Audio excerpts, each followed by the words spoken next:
Good evening, everyone. Good evening.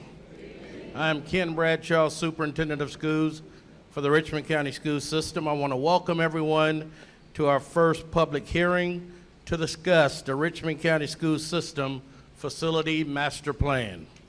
First, I would like to thank Principal James and her team for hosting the meeting. Principal James, she's in the back with the green.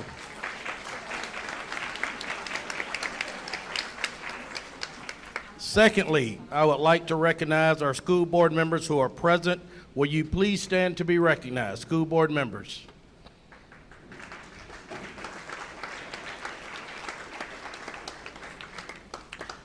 I also have the Richmond County School System Central Office staff and some principals present. Will you please stand to be recognized?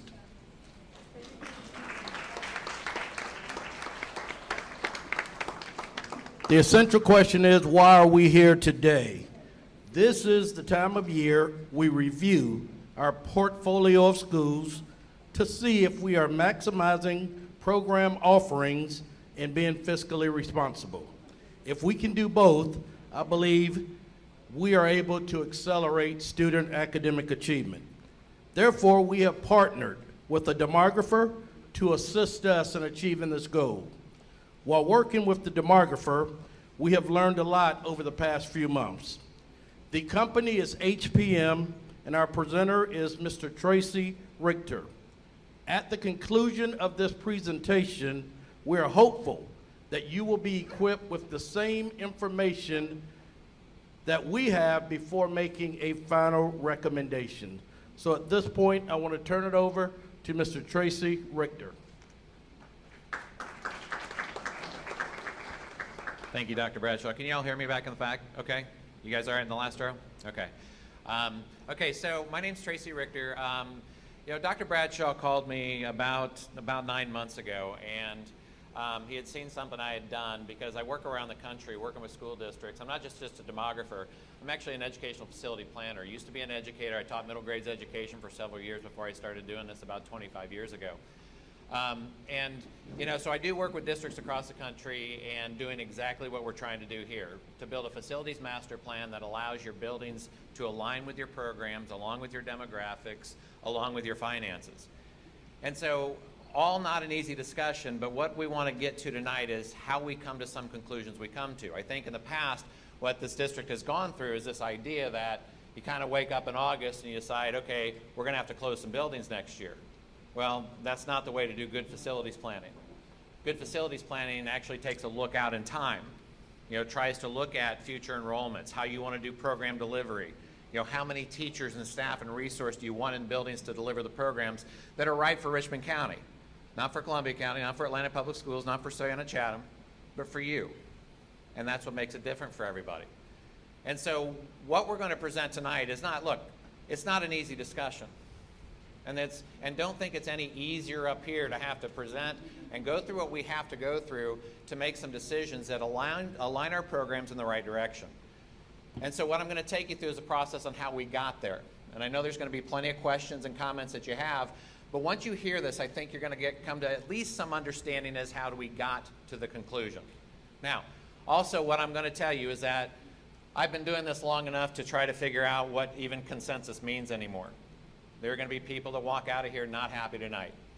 And I know that, and I get it. But the problem with that is that there is a district-wide question that we have that has to also align to individual schools and individual students. So we're trying to serve 28,000 students and trying to serve them one at a time. And that's a tough balance when you sit in a district office and you have to be in Dr. Bradshaw's seat or the staff area and or even the school board seat and try to manage that the right way. That's when this becomes a very difficult discussion. So I'm going to take you through some data tonight. I'm going to show you some things of how we got to the conclusions we got to, and then I'm going to take some questions from you. Now, I know that Board President Walker is going to come up here and he's going to give you the script on how to give feedback and all this, but here's what I want to tell you is that anything from an operational standpoint, and he's going to kind of reiterate this, and I apologize for that. I mean, I'm going to try to talk louder so that doesn't get in the way as much. But anything operational when it comes to transportation programs, things like that, we're going to allow to happen, but you have to talk kind of individually to the program offerings here.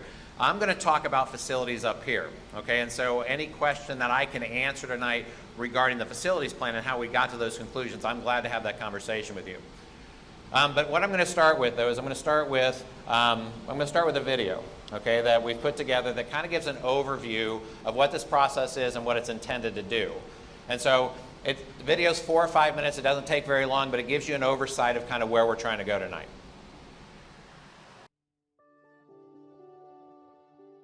This is our home, Richmond County.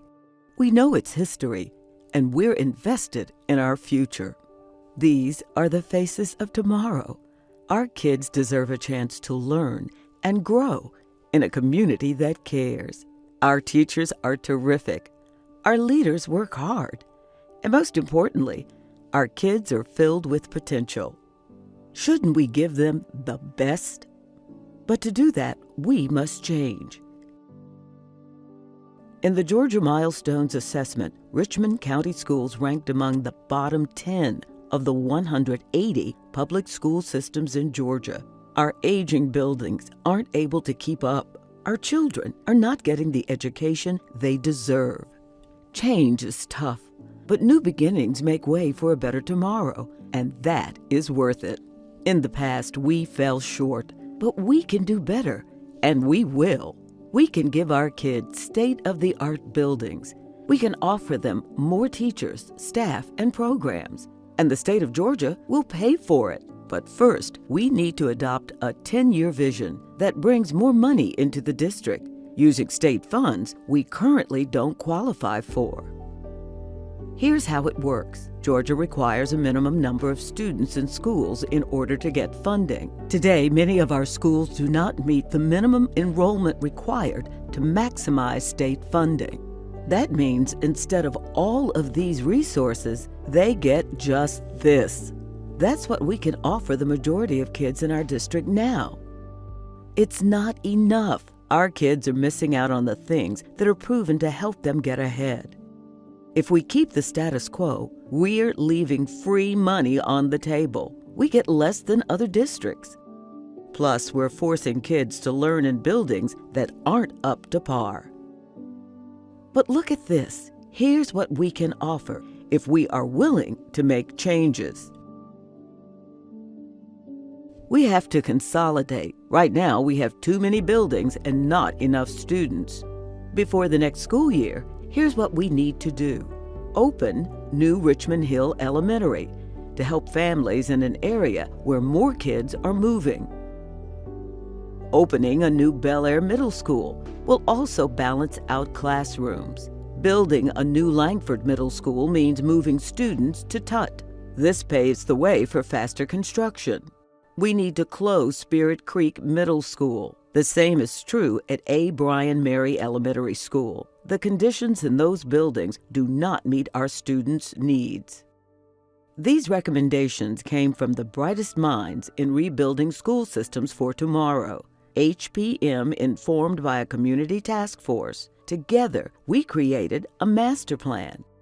By evaluating existing facilities, tracing population trends, finding ways to get more state funding, preserving history while advancing technology and career opportunities. Now HPM is leading community conversations because we can't ensure the future of our children without your help. This isn't easy, but we're going to do things to decrease the impact on our kids. First, we're going to keep as many students together as possible. We're also keeping teachers and staff. Next, not only are we offering brand new buildings to many students, but this will allow others to get much needed upgrades. All throughout the process, we made sure buses will be there. And finally, we're preserving history. We're working with staff and alumni to make sure that's not lost as we work toward a better future. These changes are painful, but here are the facts. Studies tracked test scores, grades, and attendance. They all improve when kids move to fully funded schools with better facilities and more programs. Bigger schools don't mean bigger classes. In fact, it means more more art, music, and the ability to learn languages and participate in sports. This isn't just happening in Richmond County. It's everywhere. Families are having fewer kids. Our schools were built for more kids than we have. Old buildings have high maintenance costs. According to the Government Accountability Office, 97% of U.S. schools need security updates. 87% are desperate for better technology. Aging buildings impact housing too. Some neighborhoods which once served hundreds of kids will only have a handful. That's why 40% of our students don't stay in the neighborhood boundaries for high school. We need to adjust our school strategy to adapt to these changes. If not, our kids will only get left further behind. We can give our kids state-of-the-art buildings.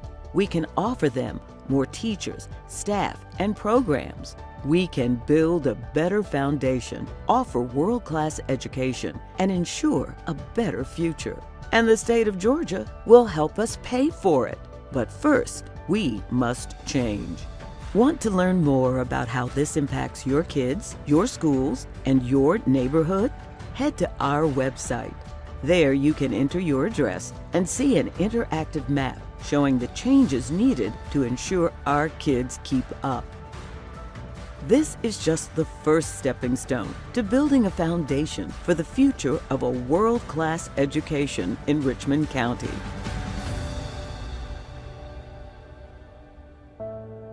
Now we'll open up the meeting. First, we'll dive into the details about what this means for you. Then, we'll open it up for questions and discussion. Please prepare your questions and hand them to the moderator, who will give you further instructions. Okay, so what I'm going to take you down is a pathway to show you exactly how we got there. One of the things that it really strikes on is a declining enrollment. And what I want to show you tonight is that declining enrollment is not necessarily a product of schools that aren't succeeding or when you fall in that bottom 10 or whatever you are on the state list. But it really is a demographic issue that we're dealing with. And again, it is not something that we should ignore, because I do think that part of this you might just want to help me. Part of this is how many kindergartners we're going to have in 5 years and how they're going to progress through the district. And what's going to happen, folks, is there's no indicator that shows any sort of growth of enrollment right now. And again, Richmond County is not alone. Not that that makes you feel any better. But this is, again, 85, 90% of school districts out there. There are a few growing districts out there, but very few anymore. And let me show you some of the reasons. This is Richmond County from a 10-year perspective of looking at birth rates and population versus enrollment. And so what we see is that, obviously the first indicator of how many kids are going to show up in kindergarten is how many kids are born here. And so when you see that there's a declining birth rate out there, and there is a declining birth rate, you can see just 10 years ago, we had 500 more kids, almost 450 more kids that were born here than are today, even though the county has grown. And so we get more people with less babies being born. And on top of that, everything we have working against public education, the legislators are not just Atlanta, but Tallahassee, and you just go across the nation, Austin, Texas, everywhere. They're talking about more charter opportunities and more voucher opportunities and more everything you can to work against the public school system. And on top of that, you have a demographic issue that says we're not even having kids at the rate we used to have them, even when we have increasing enrollments. Now, on top of one more thing is the housing data that we have out there. If you go and you can look back at the reports that we've done, and there's some significant deep dives in some reports, including student housing yields. We've looked at all the neighborhoods to see how many kids are coming out of houses, what we might project to come out of housing. All of that tells us that we have even a declining rate of how many kids come out of each household, because we're just aging. And the other thing that's not happening is that's happened across this nation in the last 20 years is gentrification of neighborhoods. Those people who became empty nesters and 4 or 5 years later decided to go to somewhere else, maybe downsize their home, aren't doing it anymore. They're just not. I'm one of those guys. I'm 53. I got my daughter's a sophomore in college now, and I have a house that's way too big for us. But you know what? It's 90% paid for at a 2.5% interest rate. I'm not going to go find half the house for twice the price at 8%. So I've told my school district, guess what? You get no kids out of my house, even though 3 years ago there were 2 kids coming out of my house. And that's what's happening everywhere. And so the decline of enrollment is it's not specific to any sort of performance measure. It is simply a demographic question that we have and that we have to deal with. Right now, the largest class that we have is that 12th grade class. Look at that, and so if I look back, go back, Matt, I'm sorry. If I look at that, the 2007 births, which is that senior year right now, birth rates were at 3,384. So we're almost 900 kids less than we were when that senior class was there. Good. So if I look at the historical enrollment, what concerns me here is that as I go across, and you don't really have to necessarily see the numbers as you do the colors, is that the red is the highest enrollments and the blues are the lowest enrollments. Now obviously we had a COVID year to deal with, so that big blue is kind of that COVID kind of impact. Okay? But if we see beyond that, what starts to be really concerning is that if I look at my kindergarten enrollment, which is that birth rate coming into kindergarten, is that just 10 years ago there were 2,671 kindergartners coming into this district. In the 23-24 year, there's 2,186. 500 less. Now think about that. If you progress that 500 less for the next 12 years, and I can keep every kid, that's 6,000 less kids if this continues over the next 12 years. 6,000 less kids with the same amount of buildings that you're paying for, that we have to maintain across the board and make sure they are. And so on top of that, as we keep this many buildings open and we try to keep the programs where they need to be, which means equitable programming across the district, it gets harder and harder because what happens is that if you've got to stretch your resources so thin that you can't afford to have all the resources in the buildings you need. Or what starts to really happen is that the schools that get full funding because they've got the enrollment that you need to get to, all of a sudden the dollars come out of those schools to go to the schools that can't get full funded, which means the entire fence gets torn down. And so instead of trying to build it up, we look at the other way and we say, why don't we just take it out of those who have to those who don't, and let's just cut down the fence so everybody can see over it, which defeats the purpose of the fence. And so you see, again, the issue isn't so much that an academic issue or performance issue yet. We got to deal with this first. This kind of just shows from a high school perspective, and again, part of this is it's a district-wide facilities master plan. This looks for the 5 and 10 and 15-year plan, what this district's going to look like. And when we start to pay attention, because eventually these elementary kids are going to turn into high schoolers, and what the portfolio of high schools looks like, again, is vastly different. And if I start to look out even in the future, if I see my total enrollment today, now look, even since 95, the district's dropped 1,200, not too bad. But if I look further out, go ahead, Matt. If I look a little further out, we also look at, and you can find this on the website, this is what we call live attend analysis, and just leave it back one, there you go, so you can see it. And I'm going to give you an idea what this is. It has it for every school building. It's going to tell you how many kids actually live in each boundary of the district. And it's going to tell you how many kids stay in each boundary and how many kids come in. Now, what's fascinating about this at the high school level, and this is what I heard the first time I came in here, is that you can't touch the high schools. Too much tradition, too much legacy. And then I start to look at the high school enrollment and I see the transfer out. I see one school that has 504 kids that transfer out of its boundary. Because of its, I don't know, that doesn't hold on to legacy in my mind. And so we've got to pay attention now to how students are trying to seek what they want to get. And so you have to do this too. So now this tells us, okay, why are students going to different areas? Why are they coming into certain areas? We need to be able to track that to be able to see how do we, in essence, get the programs into the schools that we need instead of having kids go chase the programs that they're seeking. Well, I'm going to tell you how you can't do that. You can't do that by spreading your resources so thin that nobody gets them. And that's what's starting to happen, and it's happened for a while now. And so as you walk through a process like this, Matt, go ahead. So if you walk through a process like this and a projected enrollment, and this is where we really get to, what starts to concern me is that as I start to look out, and I don't even care what the 10-year looks like because I can't predict births in 5 years. But even in the 5-year projected enrollment for elementary schools, I'm looking at 12,985 right now dropping to under 12,000. Another drop of 1,000 kids in the next 5 years simply because there's nobody being born here, even in a growth county. So how do you deal with that? How do you deal with that when you can't move facilities and take facilities and move them to another neighborhood where kids are?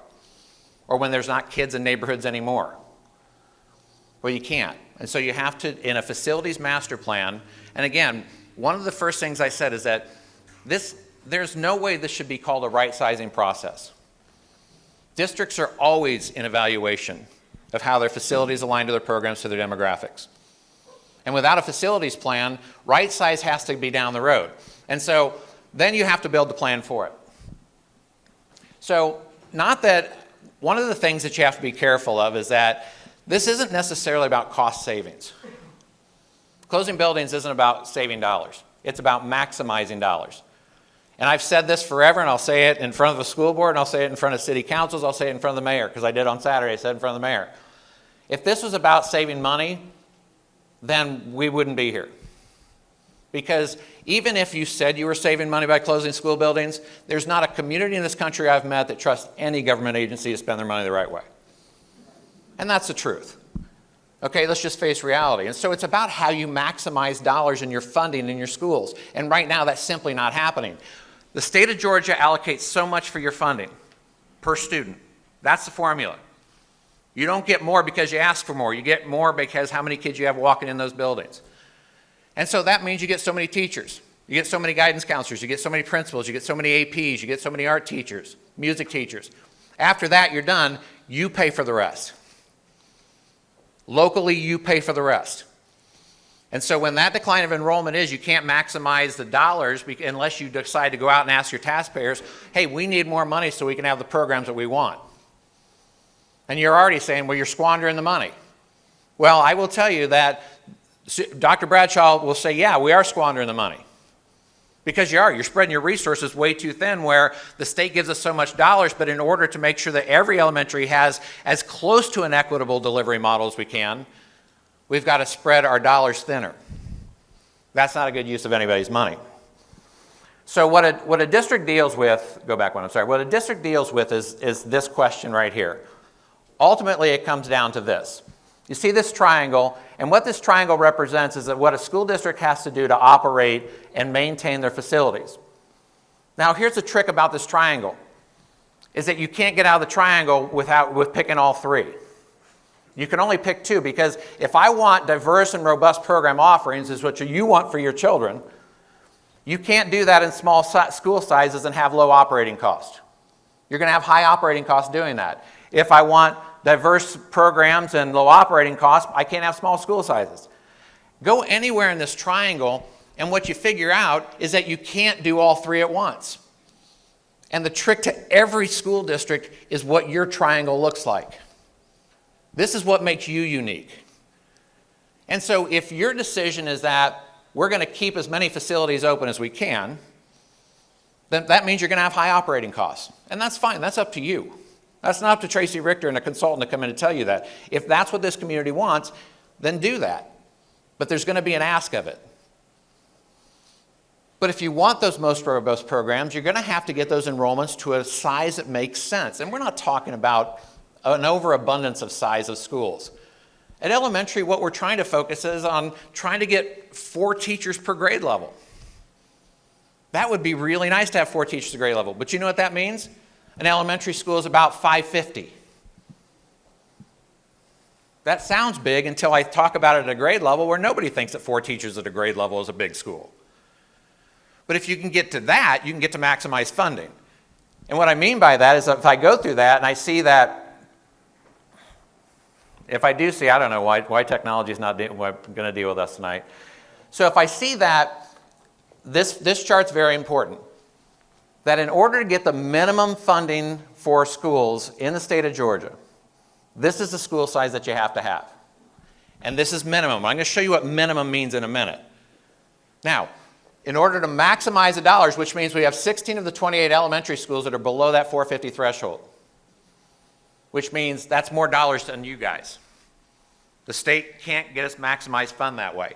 At the middle school, the number is 640. Right now, 6 of the 8 middle schools are below that enrollment. 6 of the 8. And 4 of the 8 high schools are below that 970.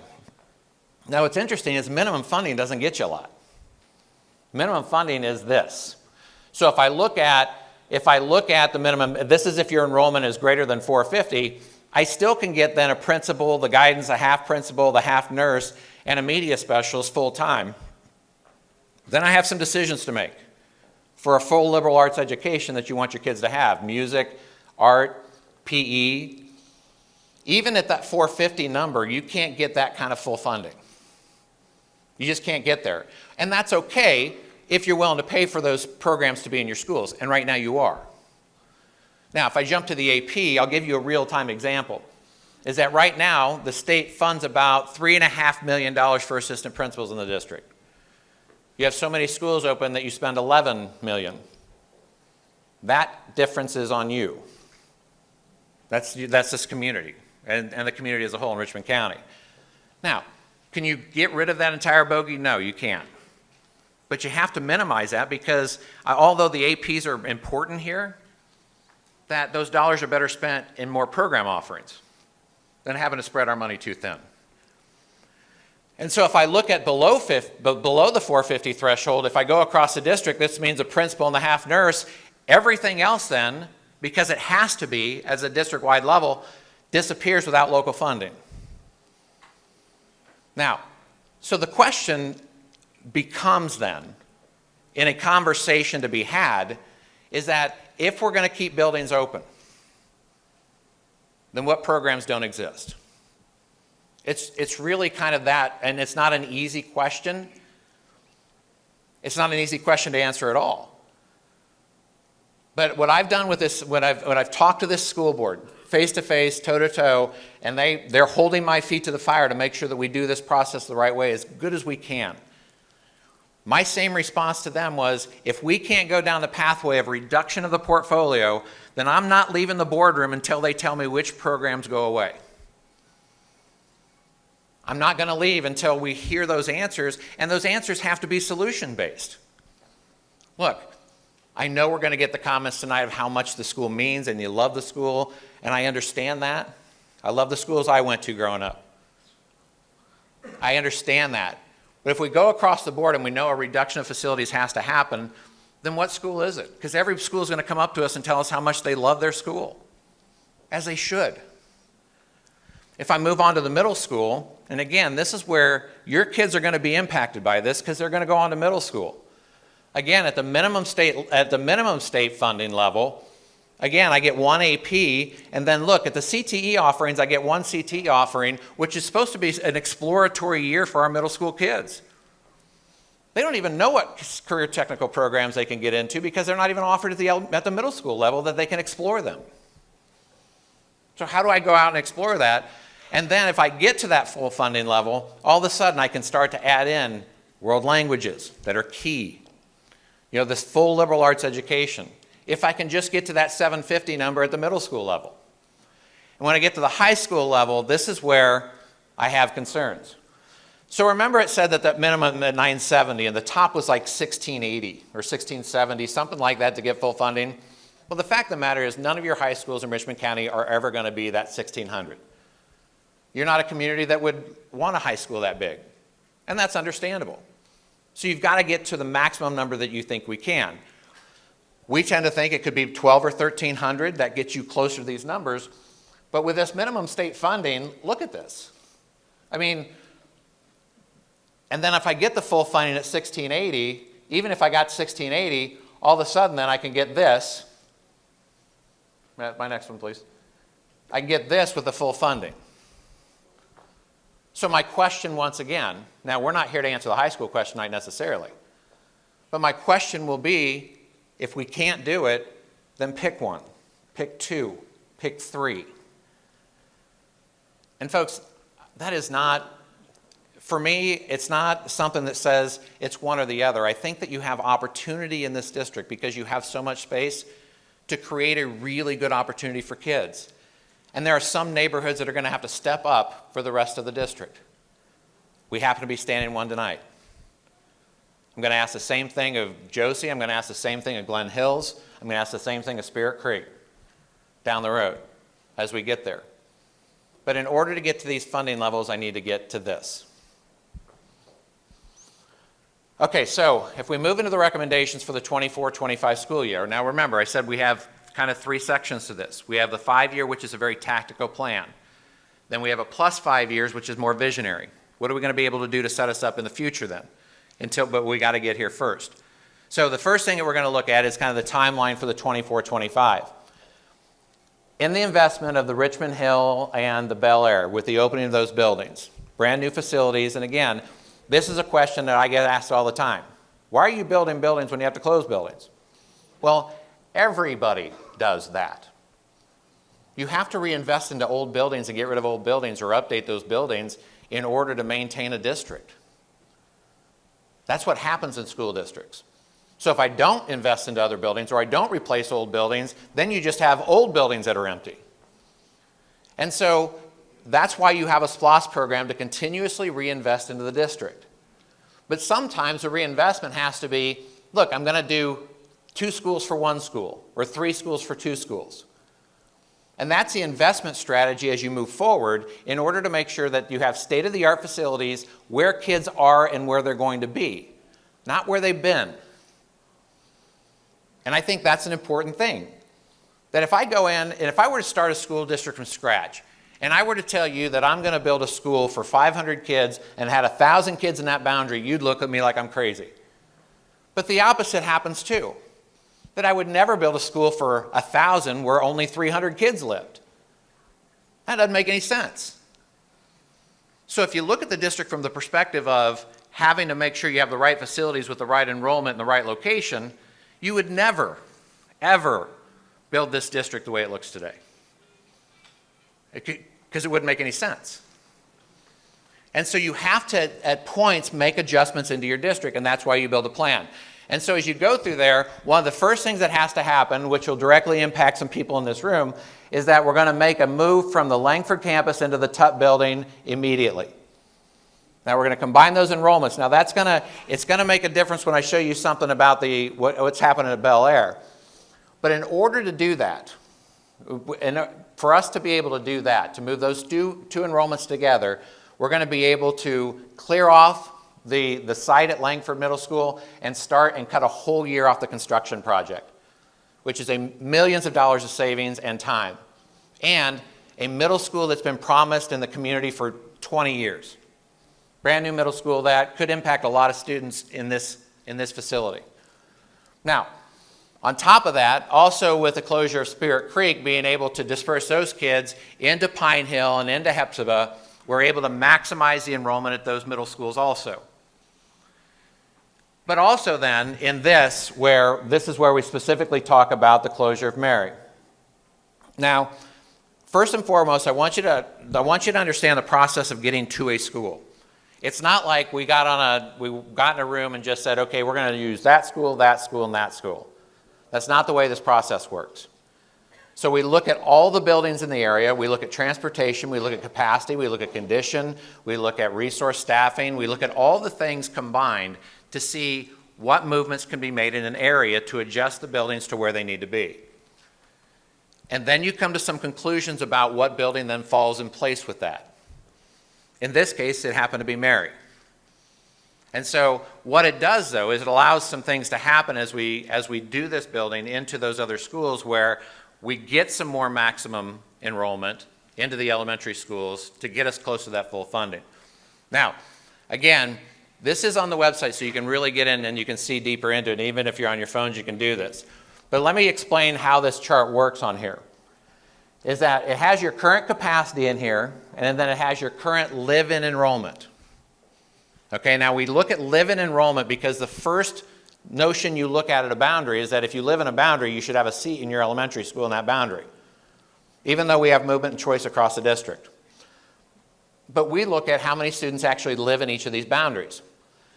And so as I go across, I can see 3 of the 4 elementary schools don't even have enough kids, even if we made every kid go back to their home school. They wouldn't have enough enrollment to get full, even minimum funding in the school building. 3 of the 4.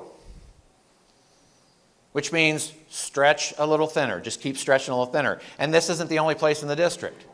There's 2 other areas that look just like this. And so if I look across the board and I say, okay, so then my utilization of these buildings then, how do I get these buildings to the maximum utilization I can get to and an enrollment that makes sense? Now, if you didn't hear it in the video, hear it now, that a bigger school doesn't mean bigger class size. There's no correlation between size of school and class size. Because actually, if you make a school that has enough students in it, you get full staffing in a school, which then can minimize overcrowding in classrooms. Actually, doing this 25 years, the biggest classrooms I actually see are in the smallest enrolled schools. And if you think about that logically, it's because they have less money coming in, so they can't get as many resources in, so class sizes have to go up. And so if we're able to do this across the district, we can get those enrollments to where we can minimize that overcrowding or underutilization of classrooms. So if we make this move then, in the proposed move, you can see that we get the live-in enrollments at Garrett and Lake Forest up to those numbers that are closer to full funding, even though Garrett still can't get there. And then Warren Road, we actually then get up to that 650 number and utilize that building better. And we still, among the 4 schools, have nearly 240 seats that are still open, which means additional classrooms that are there for any flexible movement that'll happen. And so as that works, now, so you can see then we've got parts of this, and this is where transportation came into play a lot, is that we have sections of Mary that are actually far closer to Warren Road. Transportation time, resource staffing, getting those students and getting the busing right in this district, it was a big goal of this. And then as you start to look into these neighborhoods, and what's going to make it difficult is that because those lines follow streets, what we've given you is a tool, and I'm going to show you where the tool is, because I want you to see that we've thought through this about any confusion there might be. So Matt, go ahead and turn on, and you saw this in the video too, but I want to show you again. So if you go to the district website, there is something that calls the 2425 Proposed School Zone Locator. And when you turn on that and you go to that, you can type in an address, and you can type in your address in particular. You go up to that top line, and Matt's got to jump back and forth to these, but he's going to type an address that's probably just right down the block here. This is 2908 Mayfair Road. Back and forth.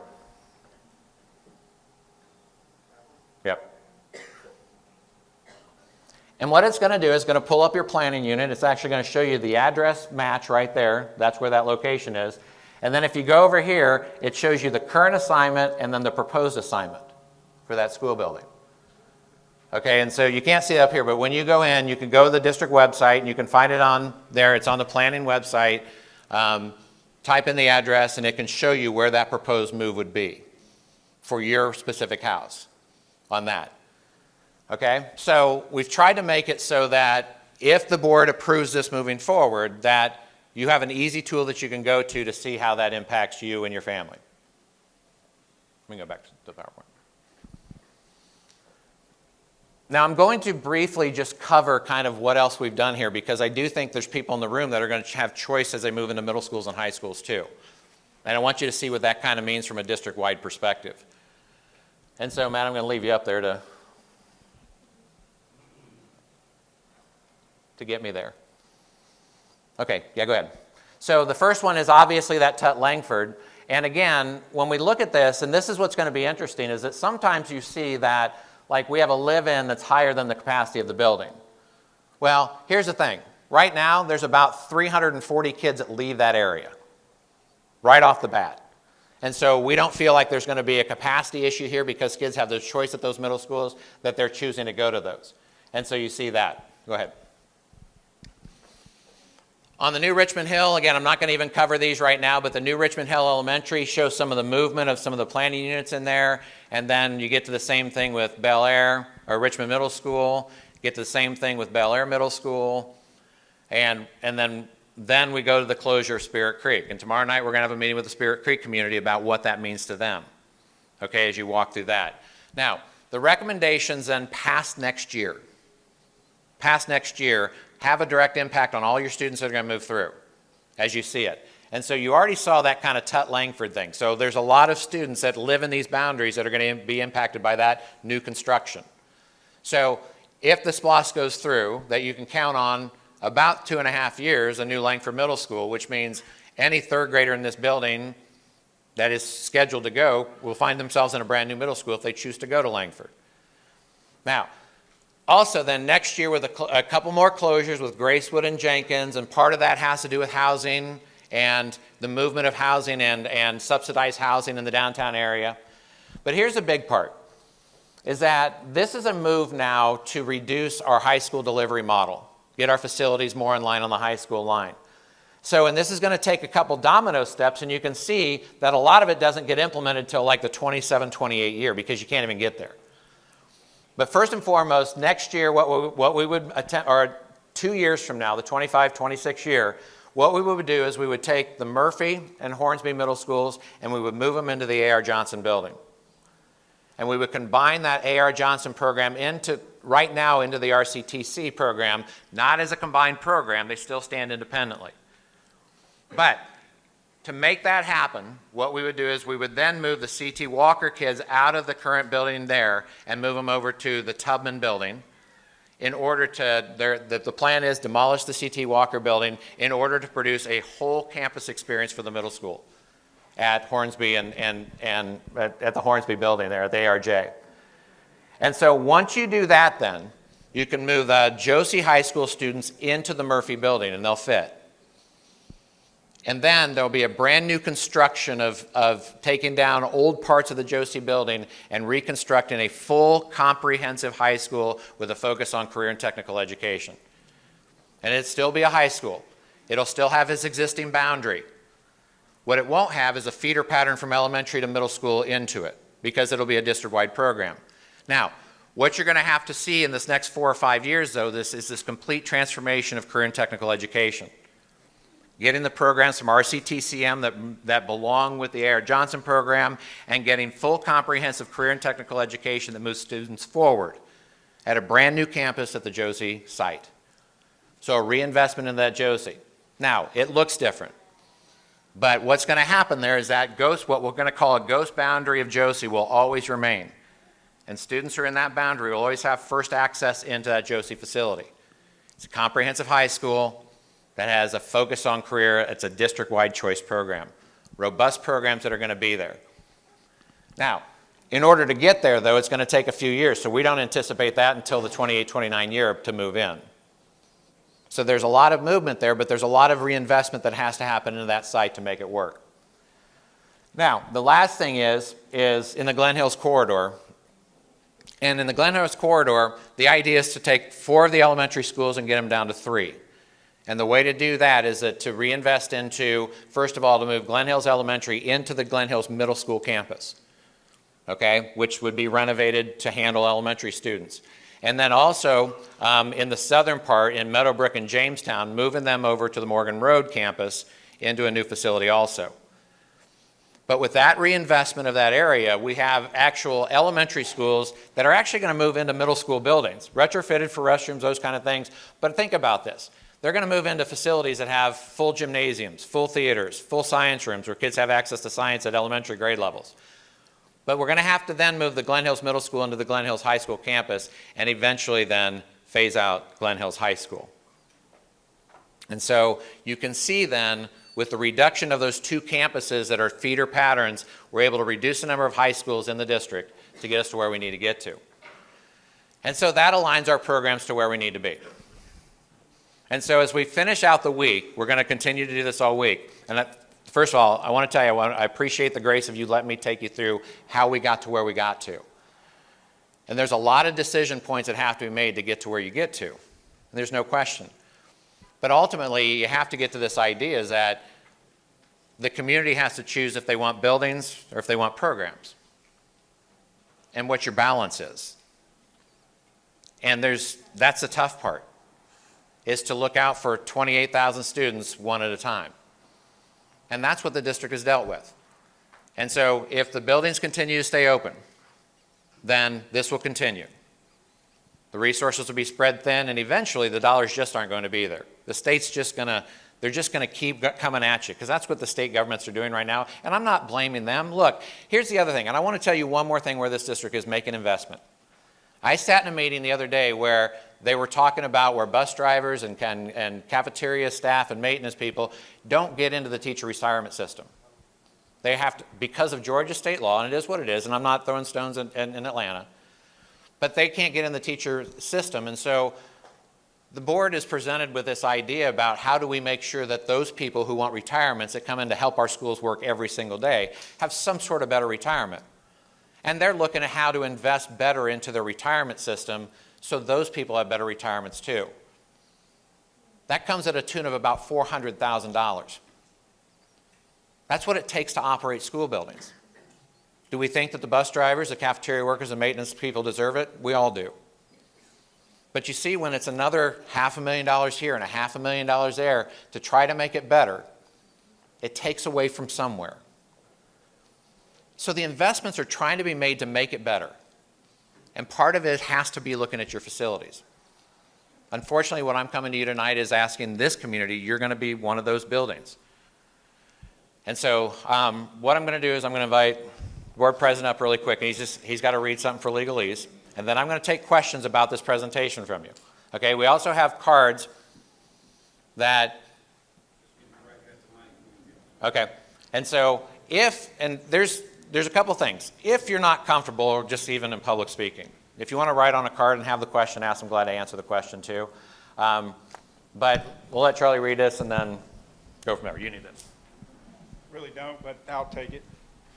Thank you, Tracy. I would like to say before I begin reading this, thank y'all for coming out tonight. I'm glad to see that the community is actually engaged. I've said before that a lot of times when we do things like this, well, not things like this, but when we've done what we've called right sizing in the past, which is not what we're calling this, it gets to the very end and we have meetings and we have open discussions and very little people show up. At least that's been my experience in my 7 years on the board. And this is very encouraging, and please don't be shy. This meeting has no end time, so you're not on a clock. I don't think they are. All right, so feel free to ask whatever you think it is that you need to have clarified or anything that you think you need to know, because now's the time to do it. All right, so again, for the legalese.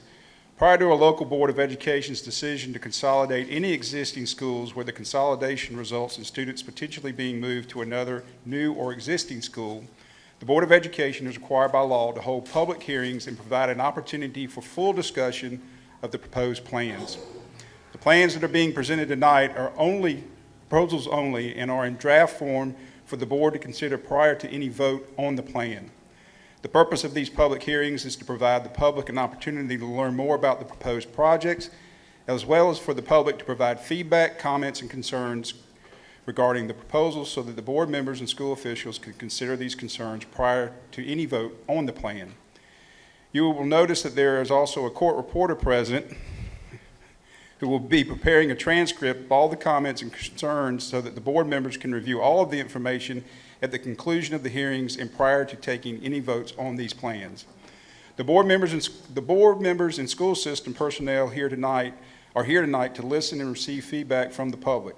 In order to receive as much feedback as possible within the allotted time, and again, I think I said there was no time limit, the board members or school system personnel will not be responding to comments during the meeting, but rather will be listening and receiving the points of discussion from the community. For any specific questions regarding logistics of the proposed plans, such as transportation routes, special education services, school system officials are here tonight and will be happy to meet with you after the conclusion of the meeting in order to receive those specific questions. And I'll go ahead and ask right now, Dr. Bradshaw, is there a specific place where those folks, back of the room, and those folks will be identified how? Signage. Okay, got you. All right, and I'll leave it with this too, Tracy, because, and I will tell y'all this, as the board president or as a board member, it doesn't matter, I have the same vote as everybody else does. That one comment about we're not going to be communicating or talking about anything, y'all, we're getting this kind of in real time, the same as y'all are.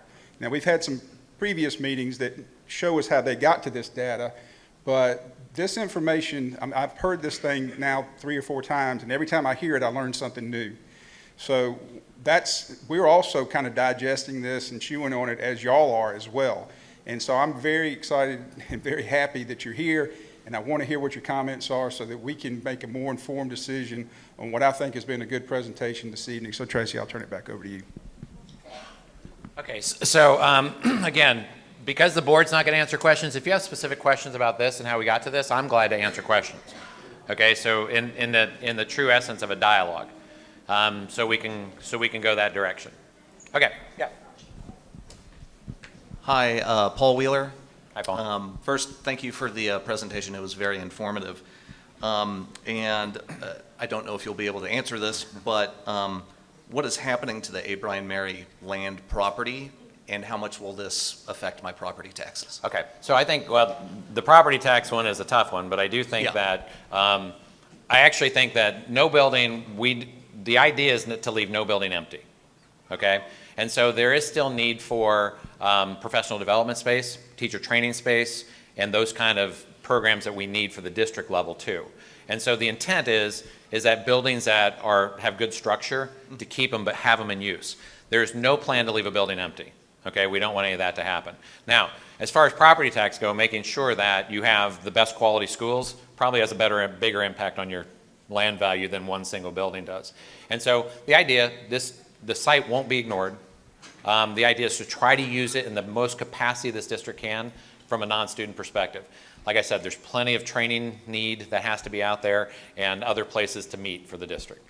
So thanks for that question. Thank you. Mm-hmm.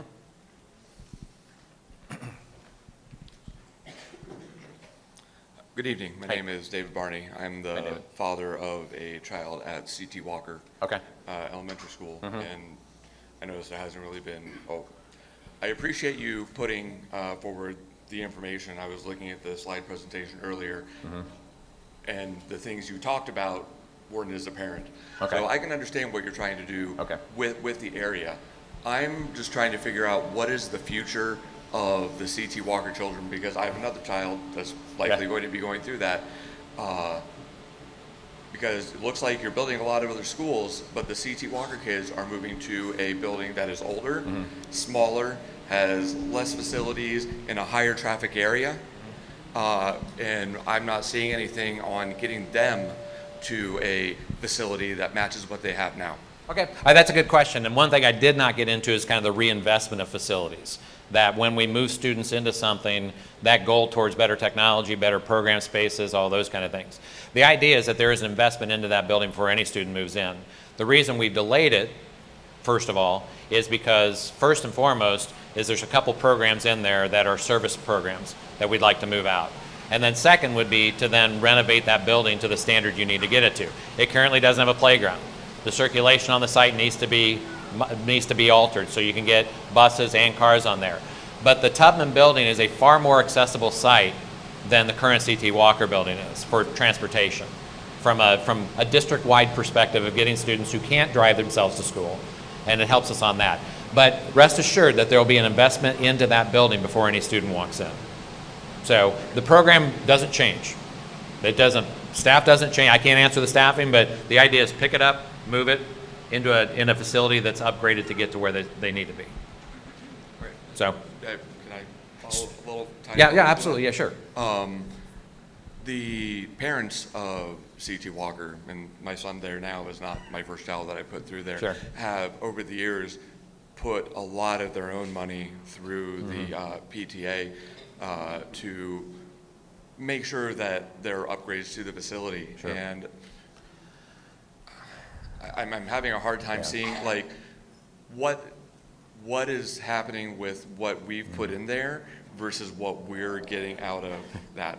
That's a tough one because you're right. That's a really good one. Yeah. Well, and again, anytime the parents can have the ability to invest into a school building out of their own pocket is obviously a gift that a lot of schools don't get. So obviously the idea would be walk through the building and figure out what can be preserved that's been invested into. Again, when you tear down a building necessarily, you just don't wipe it down. Okay, there are things that you preserve out of that building to make that work. Again, I think the conversation would be working with the CT Walker community to say, what can we move over that you've invested into to our best ability, and then get it into the next building. And so this is something that happens a lot, actually, when parents invest into different things at a building. And so hopefully we can move as much as we can, and then continue that tradition moving forward. So I appreciate that. Thanks.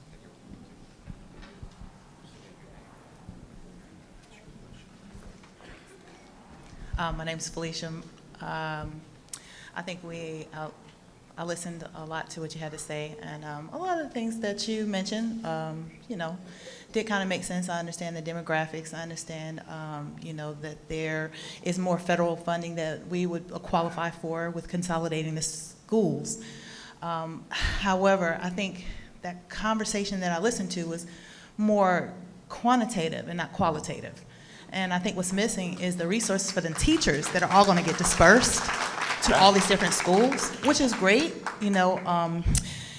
if they were heavily concentrated in that school that you plan on moving this school to. But because they're not guaranteed the position to go to that particular school, like the students are, then the students lose these quality teachers who've invested in this school for some 20 years. And that may be a physical attachment or emotional attachment, as you relate it to. And I get that, sometimes we are emotionally attached to things that change mandates that it needs to happen. But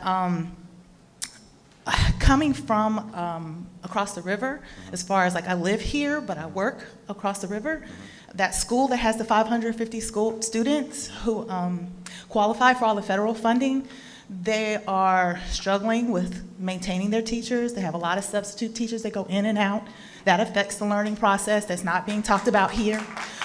What else is not being talked about here is the demand on school bus drivers. You may have the bus, but the school bus drivers seem to be having challenges from what I can relate to or seeing signage about, that there's nobody to fill that seat. So busing the children to have the bus is one thing, but having the driver to put their butt in the seat is a whole different conversation. And so I think that we're talking about treating symptoms, but we're not really talking about treating the root of the problem, which is our government that is got these old, outdated systems in trying to disperse funding. I think that maybe we should all get together and have a sidebar conversation about changing our voting patterns, because this is ridiculous. I'm frustrated. I'm passionate about learning. I graduated from Davidson Magnet School, and I'm saddened to even hear the fact that they're not performing at the level that they once were when I was in school. Yep. So I appreciate your time. That's basically Thank you. Okay. a lot more than No, I appreciate it. Thank you. a question. Thank you. And look, I'm going to, again, for the one thing I'm going to tell you about transportation is, they're spread thin. Yeah. Toughest positions to fill in any school district are school bus drivers and custodians, okay? Now, you're right. The buses aren't showing up on time. That's because we have so few to get to so many places. And so when you talk about quality of education, kids showing up late because we have so many sites that the kids have to get to and we don't have enough bus drivers to get to, affects the quality of education. Yeah. Having enough resources in the buildings impacts the quality of education. And so, there's some quantitative stuff here. But you can't have quality without some sort of, look, again, 550 is 4 teachers per grade level. Again, if you're having substitute teaching issues, there's operational issues you can't get around. I can't fix that in a facility. Right. I can get to the facilities where at least you can get the fully funded that you can. And I do think there's some things on the federal level. A lot of money doesn't come from the federal government. Most of it's coming out of Atlanta. And unfortunately, the federal government doesn't do a good job. Where they do a good job is Title I. Okay. And what we do know is that for instance, in the Lake Forest Hills, we've done some analysis on that. Currently, Lake Forest Hills is somewhere around $90,000 in Title I funding. By making this move, they could get above $150,000 of funding from Title I by having that many students in the building. And when a Title I teacher walks in the building, they're just not paying attention to Title I kids. They pay attention to everybody. And so you do get some increase of quality because they're touching those. And so what we're trying to do is address that. And so hopefully, I hear what you're saying. We want to make sure it's about quality and not quantity. And it's not a dollar thing. It's maximizing where we can get. So I appreciate your passion. And keep showing up for this passion, because this process is going to keep going. So I appreciate that. Well, thank you for your time. Thank you. Before we get to the next question, one thing that we do want to make sure we prioritize is getting to every question that anybody has in this room. Everybody is committed to staying here until every question is answered. But to do that in a timely fashion, we will ask you just to hold the applause so then that next person can be able to get in and ask their question. And if you have any additional questions, As best you can. as best you can. I mean, I get it. This is passionate, but what we want to prioritize is hearing you and your questions and answering them. So if you can help us with that, and if you do have additional questions, just let us know. We'll make sure we get the card to you.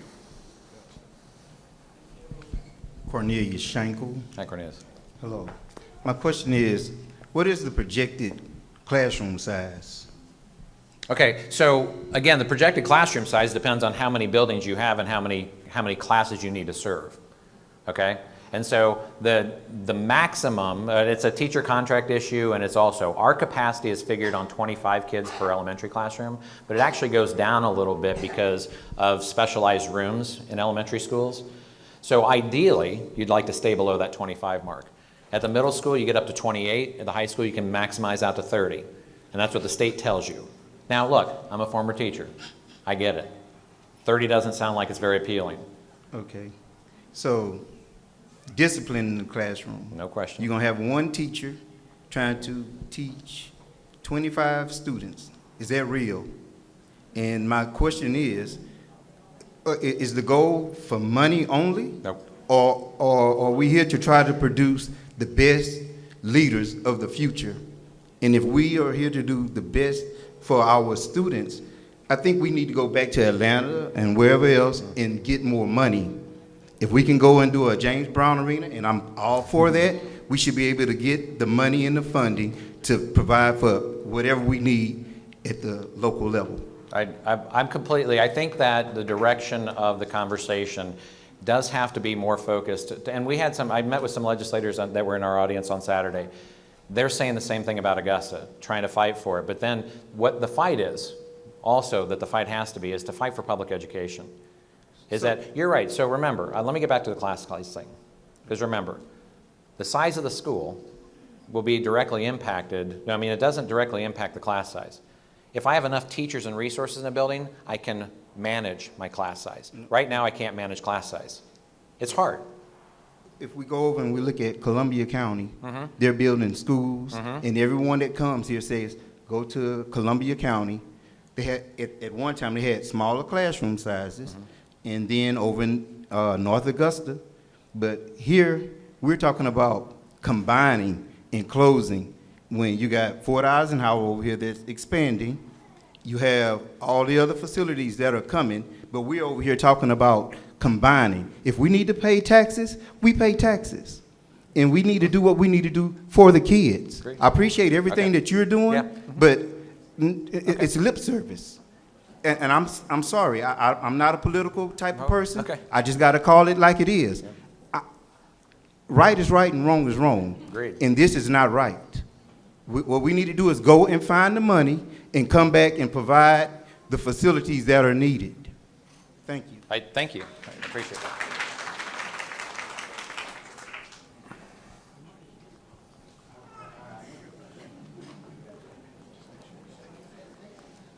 For the record? For the record, my name is David Bullington. Hi, David. Hi. So I'm guessing the state is always in a state of reevaluation as well. What assurances does the county have and does the community have that they won't be changing their equation on what is required to receive these state funds? If all these changes are done and then they say, you know what, we've reevaluated our equation and now these funds are no longer available to you. So what assurances does the board have and the community have that the state will commit to those fundings in this equation that they propose now? Yeah, I'm going to tell you from the state level, I'm going to tell you none. I mean, but wait a minute, hold on.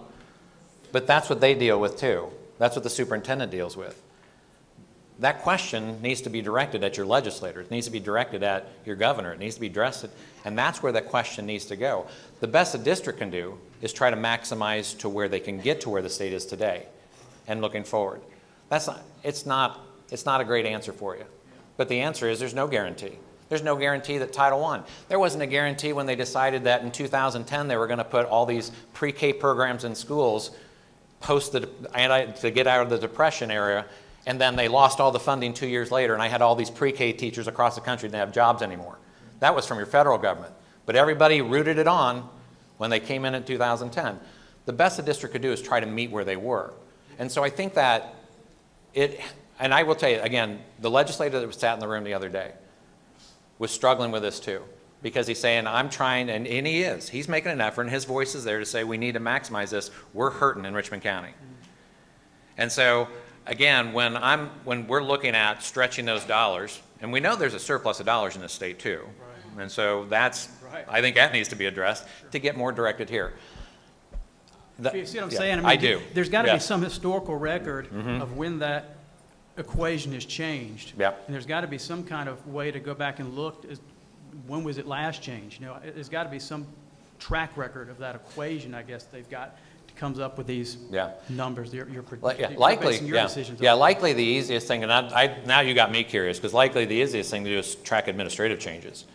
You know, when you get a new governor, when the legislator kind of made changes or things like that, might be good to go track that to see if we can do some predictive analysis on it. That's something we can look at. Maybe it'll tell us something, maybe it won't. But I think that's a good way to look at it. Thanks. But you don't think it changes on an annual basis? No, you don't no. know. I mean, who knows? no. There's slight tweaks that they make, but like if I go back to the law for the retirement, that law has been in place since the 70s or 80s, so they don't make those changes very quickly. So I think it takes a lot to make the funding changes to change those that are actually in the legislative law. And so it's going to take law change to make that work. But the law change is going to come in charter and voucher. That's the danger, because that's when public funds start to move away from the public schools. Now, I'm a big believer in choice. But if it's not a fair playing ground, and they typically aren't, then it's no choice. So that's that's one of my directions I would suggest too. Yeah, thanks.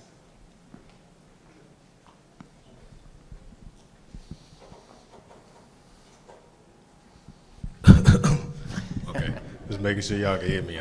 I talk a little low, my voice is a little deep. Let's get that up. All right, my name is Nigel Jackson. I'm running for Commissioner District 5. Okay. Out there in South Augusta, Georgia. I'm a Glen Hills alum, actually. Yeah. Actually graduated from Evans, but Glen Hills alumni. Grew up in the South Augusta area, and I had a few things that I've seen going on in that area from growing up there. There's been a repetition of the same things happening over and over again with people coming to speak about what's going on and trying to change the minds of the children. And personally, I really think it's about economy. Everybody is a part of the economy. Our public schools are part of the economy. Our private schools are part of the economy. So it really depends on how everything is functioning. Right now, I think our public schools is at a 2-star rating, or like 1.5 somewhere, boxing around that area, and we're talking about combining the schools. We also have an increase in crime rate. But if we look at the state level, we look at percentages, we're kind of low. But when it comes down to the people, there's a big complaint about our crime rate with our children. Just not too long ago, not to bring up those issues, but a 14-year-old boy just went to jail for an issue that happened out on Wrightsville Road. Another one just happened with another minor. He ended up hurting some lady. So we have an issue with our kids in this economy. The thing is, what are we doing to increase that education level for them? I know that we're talking about implementing new programs.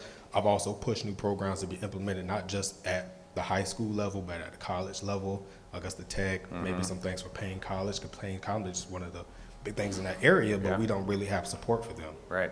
So figuring out a way that we can support our college, also with our high schools, helping the students get into, Payne College or Augusta University by giving them a program that they can be a part of. When I went out to Evans High School, they had a nursing program that they had for the high school students to attend, so that when they get out, they already have a leg up on doing a nursing program. So they can come out, maybe go to Augusta University, maybe go to Emory University or something like that to further their education. But in Augusta, we're not really doing that unless it's at a private school. At the public schools, if we decide to combine them, I'm thinking about the people that are in the area. The people in the area, in the South Augusta area, I looked at the state numbers for median income. The median income in Augusta, Georgia is at $35,000. That is how much people make, and it's the highest amount in Augusta.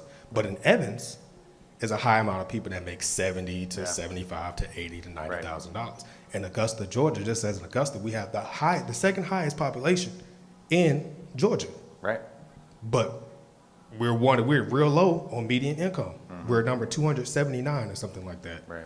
So that means we don't have enough money coming in to actually support or actually even look like we're the second biggest city in Georgia next to Atlanta, Georgia, which is 2 hours away. Right. My question basically is what are we doing to help build not just the education for the students, but the parents also need help. If we decide to displace these kids right after COVID, after they just got displaced after COVID, and we're talking about having this done 2025, 2028, everybody's just now really getting back to normal, and then we're going to disrupt that and move all the kids, get things out of the norm for the parents, because the parents are just getting back into the kick of actually having their kids going back to school. Sure. I have some nieces and nephews who are in school now who are just getting back to actually being in a school setting and not being on the computer. What things are we doing, or do we have any plans on making sure that the parents who are making that $25,000 to $35,000 range that need that help with their kids, or do we have anything to help those children who are falling behind because we have a 2-star rating? Yeah, so I think there is, if I can jump to the Josie one very quickly, the Josie conversation is exactly targeted at that. Is the idea of offering, like one of the most populated classrooms, right, or the career and technical programs right now is nail tech. The average nail tech comes out making $22,000 a year. Now, I understand it's a service that people want and it's demand, but the pay is low. And trying to make sure that the program offerings in the career and technical pathway in the right places are offering, and what eventually starts to happen. So Marion Barnes is a good start, but it's not enough. There's not enough space there to attract kids there, and it's on a high school campus that might be a rival high school campus that students might not come to because they don't want to go to Josie. And that's wrong. We've all been to Josie. We love Josie.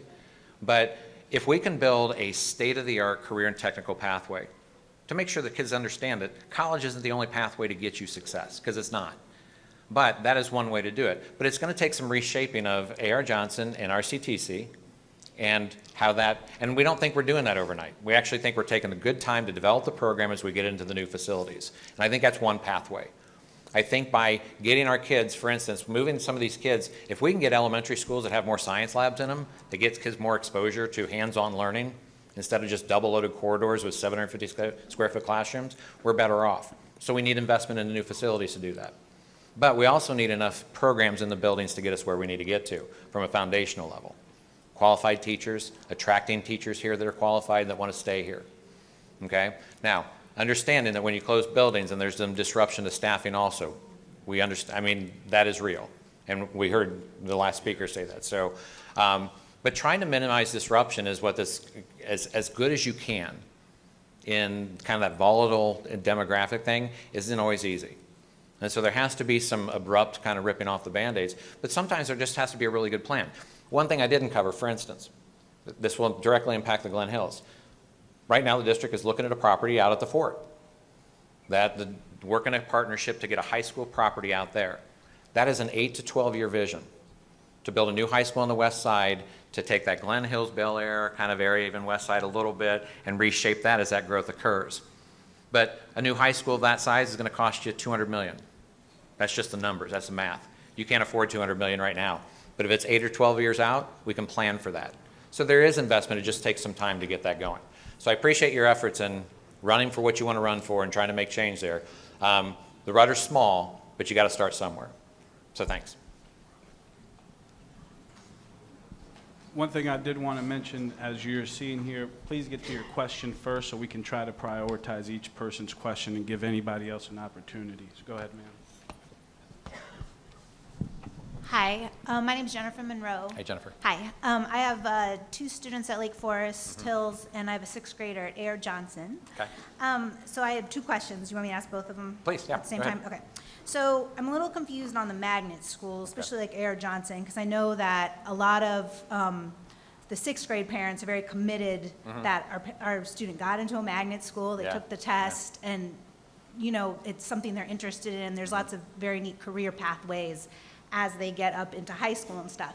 So my question is that when they move over to, well, with the plan that they would move to RCTCM, since it's a health career pathway, why would they be moving away from the medical district? Okay, let me answer that before you get to the next one, because Okay. that way I can keep them prioritized there, okay? Okay. So remember, reshaping how RCTC and AR Johnson look are important, okay? So making sure that the pathways that align to, like we heard, like Augusta Tech, or to the medical facilities, allows us to do that a little bit more.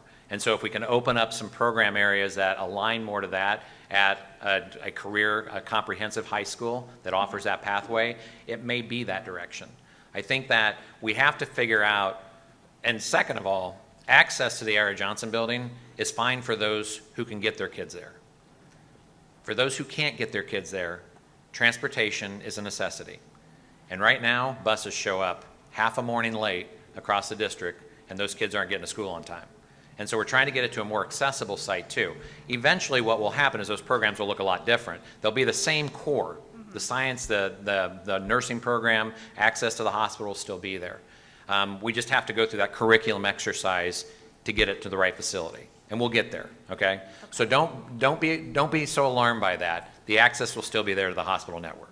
Okay. Yeah. So then, are there going to be changes made at Davidson? Because I know that there's a lot of passionate people who, you know, love CT Walker, AR Johnson, RCTCM. So, you know, and Davidson's great too. I sub for the district, and I love subbing at Davidson. Yeah. But, you know, like, we like AR Johnson building. Sure. You know? I'm sure the other schools do too. Yeah. So I guess I just, you know, are they just staying put? Is that long-term more, I mean, In the 5-year tactical, yes, Davidson stays put. Making sure the building remains warm, safe, and dry is a priority. But right now, the program stays put. No changes in the 5-year tactical. Now, that could change in the 5 to 10 year. Right now, there's no anticipated change there. okay. Okay. And then my last question is for Lake Forest Hills. Just for transparency, there's been a bunch of rumors that there's going to be trailers. Oh, dear God. Okay, 5 trailers in the playground area, which, you know, if, I know that schools do that when there has to be increased students and everything like that. Yeah. Fine. But I wondered, if that was the case, what is the long-term plan then for Lake Forest Hills? Because those students and teachers deserve to be in a physical building altogether. No, the plan is that the building has a capacity to it. Okay, the IB program's still there. Okay, Yes. and it's still intended to attract the IB program in there. Right now, in the capacity that we have, there seems to be enough capacity to bring these students in. Understand that some of them still won't have that choice. We have CT Walker parents that'll leave this area. Sure. And so we think there's going to be plenty of room. Matt, you can go there if you want. I couldn't get there with that clicker. But the idea is that the live-in for Lake Forest Hills is about $550. Again, we anticipate kids will transfer out of that to go to the magnet programs or go to other elementary schools. And so that $550 to start drops. And there's 720 capacity in the building. And so the anticipation is that no, don't overcrowd the building. There's not going to be 5 trailers. The building can't afford 5 So trailers. that's a rumor then. Oh, of course it's a Okay. rumor, yeah. And so, hey, I had to quell a rumor that we're selling the Josie property the other day. I'm like, why would we sell Josie's property? I can't figure that one out. But to that point, making sure that those rumors are dispelled. Sure. The idea isn't to overfill buildings. The district can't afford trailers. Okay. And it's not the best environment. Although I talk to a lot of teachers who love to teach in trailers for some reason because of autonomy, I guess. But I wouldn't want to. I want to be in the I want to be in the hallway. So don't worry about that. Okay, There's no thank plan you. to do that. I appreciate it. Thank you for that. Thank you.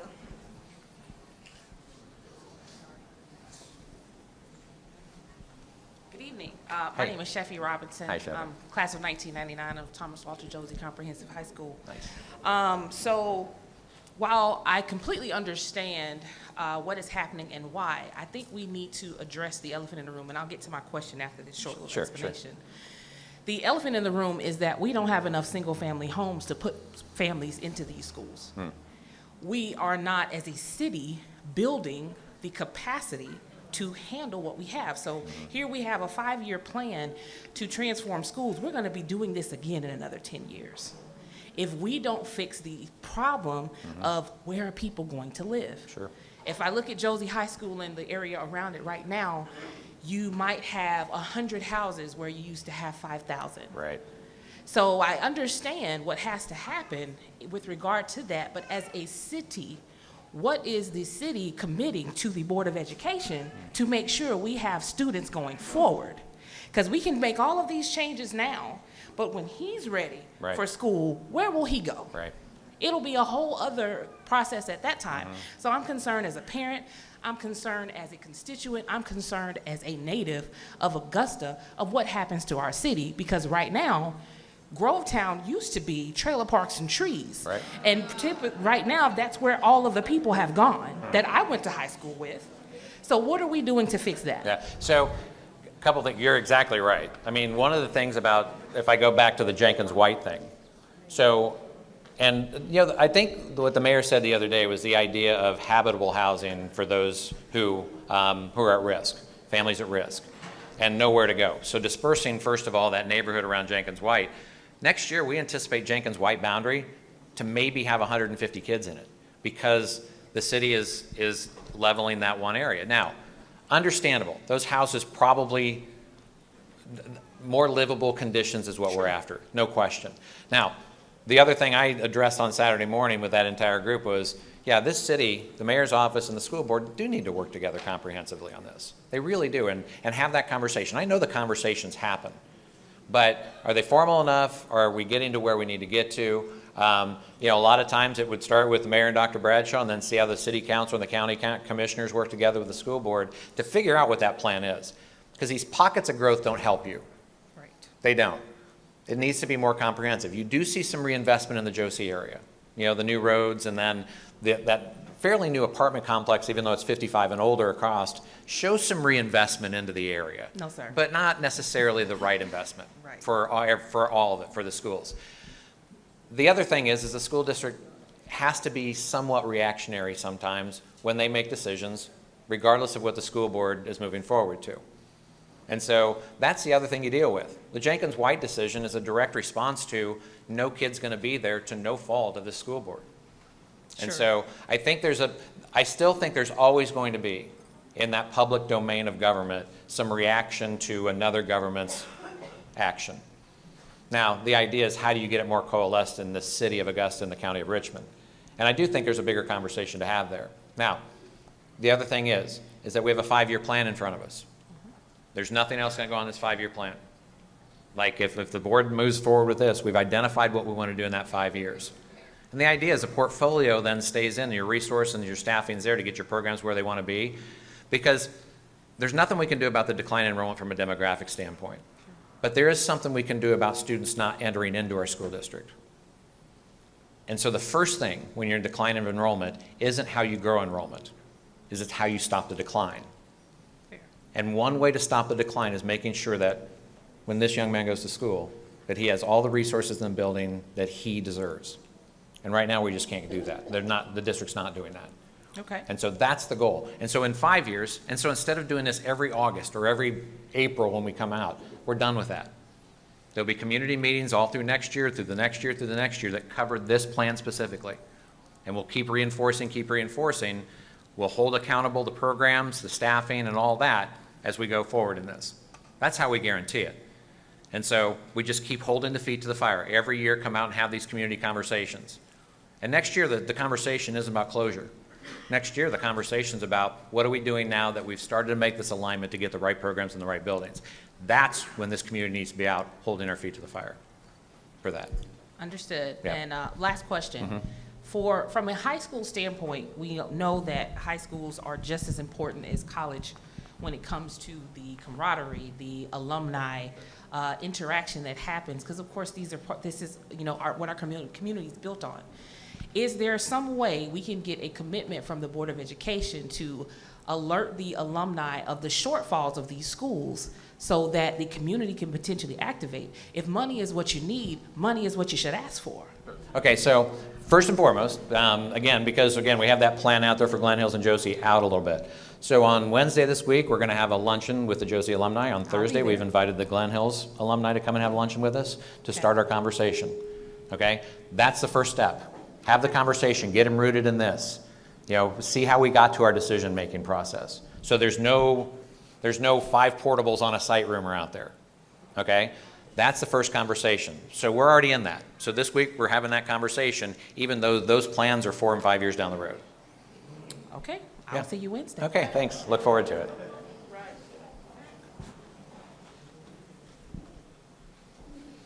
Just wanted to reiterate, if you submitted your card and you would like us to read it, we will read it at the end. If you want to read your own question, just join us in the line.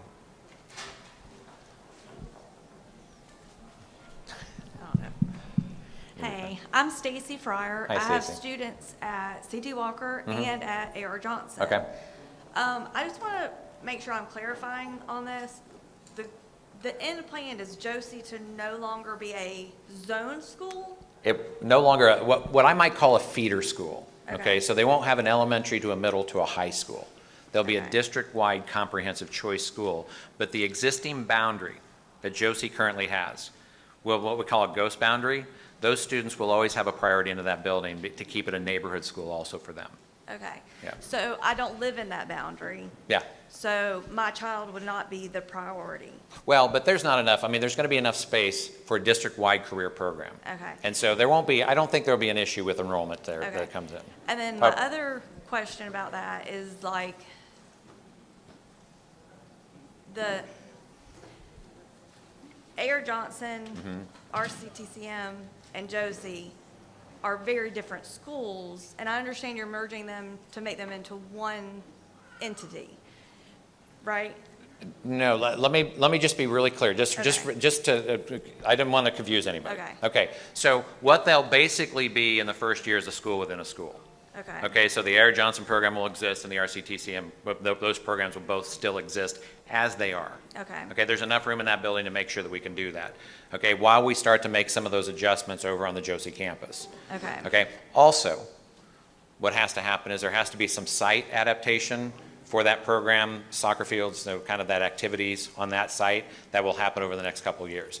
And so they'll exist as separate programs, but as we merge forward in the next 4 or 5 years, the offerings are going to look, the core of them are still going to exist. Health sciences, the strong program that A.R. Johnson will still exist in the core, okay? But there's some RCTC programs that can complement it well as the other way.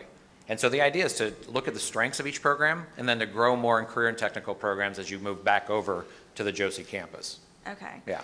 And I guess one of my concerns about that is when you look at A.R. Johnson as a ranking Sure. of schools in Georgia, Sure. it's ranked higher. Sure.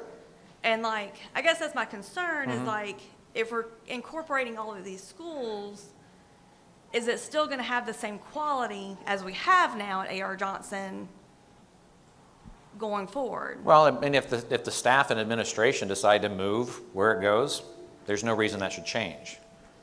I mean, if the staff decides we don't like the move, so we're just not going, that's a staff choice to make, I think. But I don't think, all we're doing is taking the building, the program to another facility. And the facility that is actually technologically superior to A.R. Johnson, and it's a really good building to go to. And once again, what I concern myself is not necessarily, I mean, parents who can get their kids to A.R. Johnson, great. There are a lot of kids around this district that don't have access because a parent can drive them there. And to get to that building on time is a near impossibility on most mornings. And so it's a better accessible site for the district-wide program in order to let that happen. And so one of the things that we considered was that, those students who don't have access because they don't have a car or they don't have a parent to take them. And so we tried to look at transportation in that aspect too in order to make it happen. Better building, same staff, same program should relate to the same success. Well, I think also with the bus system, when you're closing some of these schools, potentially we would have better bus systems for the regular county. We would, that- yeah, we should. That the magnet schools should be able to be serviced a little bit better than what they I are now, completely regardless agree. of changing schools. Either way. Yeah. Either way. The reduction of, again, this goes to everything. White Fleet, which is maintenance, it goes to cafeteria delivery models, it goes to all that, is that all that gets impacted by this. And so regardless if it's stayed at the one building or moved to the other building, transportation would have to improve here. And is A.R. Johnson not working at max capacity? Are getting full Yeah. funded because it's not got the students? 'Cause No, I feel no, like no, A.R. no, no. Johnson So has the remember, students. so the magnet programs have what we call programmatic capacity. They don't have a building capacity necessarily, okay? And so a programmatic capacity means how many staff can I get to the maximum program I can get. That's how magnet programs are offered all over the country. So is the main reason why we're merging these schools is to make A.R. Johnson's building available to the regular middle, for Murphy Middle and the other middle school to move into? And to allow Josie to rebuild itself as a comprehensive, state-of-the-art career center, comprehensive career center, and comprehensive high school. So Okay. both. So yeah, so they both work together in both together as that works. Okay. And it does allow us to then minimize our number of middle schools to operate, which gets us to a fully funded middle school. Okay. Yeah. And then my other questions go towards C.T. Walker Okay. and our move to Tutman. Mm-hmm. What is the benefit to C.T. Walker, which is one of our better schools in the county, to going to another building that's older, has more stories to it? It's a 3-story building, and from my understanding, the first floor doesn't have classroom sizes big enough to hold our classes, so our students aren't even going to be able to use the first floor. Is that true? Yeah, I'm not sure about that. But here's the thing, and I've heard a couple of comments about the Tubman, and so I think we should note that, most definitely note that. But the idea is to go in and do a full renovation on that facility before kids walk in. Well, like, would parents be able to, like, see it and say, like, this school is like, I don't know why that's not, I don't know why they couldn't do that. I think that's a good process to go through, working with. Again, we've got that year to kind of think about how we do that best and the reinvestment into that site. So we've got a couple of things in action to do that. Yeah. But I do think it's a good idea to have a parental conversation around that. What I do know if we limit the site where the current C.T. Walker building is, and it's not, look, it's aesthetically very pleasing. It's not an easy building to keep maintaining to keep up to speed. but would It's very Tutman be any expensive. better? Because it's just as It's old. better bones. It's structure-wise better just because of just a lot of different reasons. Now, space types we'll go look at. Yeah. Programmatically, we'll go look at the building. I mean, I know my 4th grader Mm-hmm. tells me already that the stairs at C.T. Walker are hard to come down, and if you're talking about all of the grade levels, like the 2nd graders can't go down those stairs easily to get Yeah. to the library, the cafeteria, Sure. to PE. So like, if we're going to another building that's gonna be even taller and we got more stairs to come down, I just don't see how that's a benefit to us, and we're a really good school. Why are we not getting a new school? Well, a fair question is, why isn't a magnet getting a new school? Yeah. And that is a fair question. I mean, it's an educational facility that, now, again, limited dollars tells us, you get $200 million in a SPLOST. An elementary school costs you $30 or $35 million today. Okay, so, and then the middle school investment at Tubman's another 60 or 65. So all of a sudden, 2 elementary schools and a middle school puts you at $130 million, which leaves you $70 million over 5 years to maintain the rest of your buildings. So part of it is prioritization a little bit, looking at your current infrastructure to see where students can go. I do think we note Tubman and note the concern, and then take a look at it, invite the parents in to have that conversation with that. Yeah, because So I it would be appreciate nice that. to make sure that, Yeah. like, does it have as many problems, or if not more? It likely doesn't. That old CD, and again, aesthetically beautiful, no question. But what it does for that site, on top of everything else, is that by making that a full middle school campus, a good state-of-the-art campus that has all the amenities it needs, it takes the pressure off of Laney schools for the middle schoolers to go onto the Laney fields, which pushes the Laney kids back for practices and tears up the turf and tears up because the middle schoolers are using the high school fields too. So we need more space for middle schools to have a fully functioning middle school, an appropriate site for that. So that was one of the reasons that decision got made. Yeah. Yeah. But my main I get it. Yeah, I know. concern I know. is my child. Yeah, I know. At the magnet I know. schools. And I feel like also, like, we're doing a lot of shifting of these magnet schools to be able to accommodate, and the magnet schools aren't necessarily getting prioritized. Now, I guess, like, we'll see with, like, the new renovated thing that happens with Josie, but again, I'm concerned about my kids not getting I get it. priority, and, like, some of the things I'm hearing isn't very promising. Okay. But Okay. Thanks.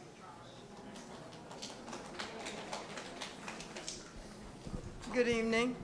My name is Yvonne Alford, and I'm a retired educator. My kids went to Richmond County Public Schools. And my first concern is, you talked about you talked about A.R. Johnson.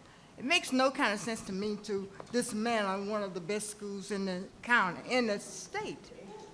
You know, that does not make sense. So it seems to me you just want to get rid of A.R. Johnson. You've been building over to A.R. Johnson all these years, just adding on, adding on, adding on. Now you want to turn it into something else. Why? It makes no sense. A.R. Johnson is a magnet school. You're not messing with Davidson. Why are you messing with A.R. Johnson? Hold on. Okay, listen, I understand the passion, understand that. The fact of the matter is that we're not taking down A.R. Johnson, we're going to make it better. The program's going to get How you going to make it better? Well, because it By goes, sending it to a regular let me answer school? your question. Let me just answer the question. You asked me a question, I'm going to answer it, okay? And you don't have to yell. I'm good. We're good. Okay, so Well, I'm not I know you're good. passionate about it. That's right. But the fact of the matter is that the building that it'll move to has far better spaces than the current A.R. Johnson does. So I just heard a concern from a parent that talked about worse spaces at Tubman, but makes the same argument by keeping them at A.R. Johnson, which is the worst facility. That makes no logic to me. The second thing is that there has to be a comprehensive look at how career offerings and how technical offerings are offered in this district. And part of that affects the magnet program. And eventually, as we get these buildings to where they need to be, Josie needs a reinvestment, and needs reinvestment in state-of-the-art facilities that all students can benefit from. Even current A.R. Johnson students might find an attractive offering that they never would have found at a career offering that currently is in the district at Marion Barnes. And so we're expanding programs for students. To say that we're taking down a program is exactly the opposite of what we've been talking about tonight. And I'll push back on that because the fact is we are growing A.R. Johnson. We are growing the Career Tech program. We're putting them in better buildings. We're getting better transportation for students who can't get to the buildings. Everything I just said improves program offerings for kids. Why can't they get to A.R. Johnson and they can get to Joseph? Because of the location of the building, simply. It's not that far I apart. know, but it's where the kids are coming from. Because the kids come from the district-wide. They're coming all the way. They're coming from McBean to get there. So they're not just coming from the local area. It's still only They a are. couple of blocks away. But the access to the highway. Where are you from? Well, ma'am, I don't, well, I mean, really? ma'am, You come in our city, tell I us get what's this one, I better know. for our Yes, city. ma'am. That makes no kind of sense to me. Before we should be having this conversation, you should have come to, the superintendent should have come to the city first. We don't need other people coming in here telling us what's better for our city before we get a chance to look at it. Okay. And there is nothing wrong with A.R. Johnson. You have been I agree. have been building A.R. Johnson. Every year I go down there, there's another addition onto that school. Now, you want to know what I think? I really think that there is a move in this county to get rid of all the black schools. You have not mentioned, you're not going to mess with Davidson. Why? Why not Davidson? Why A.R. Johnson? it's just, the larger move isn't just A.R. Johnson. I think that getting focused on just that program takes away from the idea that we could never reinvest into Josie. So the idea is couldn't we need to reinvest into Josie because it needs reinvestment. Dismantling A.R. Johnson. No, That makes by no bill, kind of no. sense. And you're dismantling A.R. Johnson. You're putting Ma'am. part of it over here, and you're going to send. I will continue to push back on And the that. rest of it's going to what? Richmond Academy? I will continue to push back the idea that we're dismantling a program. I will You're con- keeping Richmond Academy. You are keeping. and a reinvestment into a high school, a comprehensive high school in the district. Okay. That's a great investment. But you said older school, get rid of the older school. No, It's not older- necessarily. We're still reinvesting into buildings. And it's not Okay. that C.T. Walker is just an old building, ma'am. It is a difficult building to keep maintaining. There's just Why? no question. Well, age is part of it, but the way it was built, It's not the as old condition as that it's the been taken others. care of, well, if we could replace them all, we would. No, but but we can't. you're leaving all of the old white schools. Hey, Ma'am, this I'm district, sorry. ma'am, this district is it. 75% I don't care. black and white. You are keeping Richmond Academy. You're keeping Tubman. You're keeping Montesana. All those old schools, much older than C.T. Walker. Ma'am, I'm not keeping Tut. Tubman. Tubman. No, Tubman's a black I'm sorry, school. Tubman, yeah. Tubman's a black school. That's right. That's another black school you plan to Ma'am, get rid of. the district. We have no, on this hill, I still live in Sand Hill, we will have not a school in this community. All of the schools, you cut down, they've closed down all of the schools in this hill. And Tut is there. and it just built something on Tut. So now you're gonna use it to bring Langford. And So- you've been building so- on Langford for 10 years, and it makes no kind of sense. I mean, I know you're getting paid to do what you do, As you got paid to do what you do. huh? You got paid to do what you did. That's right, but it wasn't to mess with your community. We don't even know where you come from. And I don't think it's fair. That's fine. And I don't think our board should know that before Okay. they go outside looking for something, they ought to look inside. We have a lot of people here who could have done what you were doing, I'm sure, at That's a fine. much better You can just see where the rate. district stands today.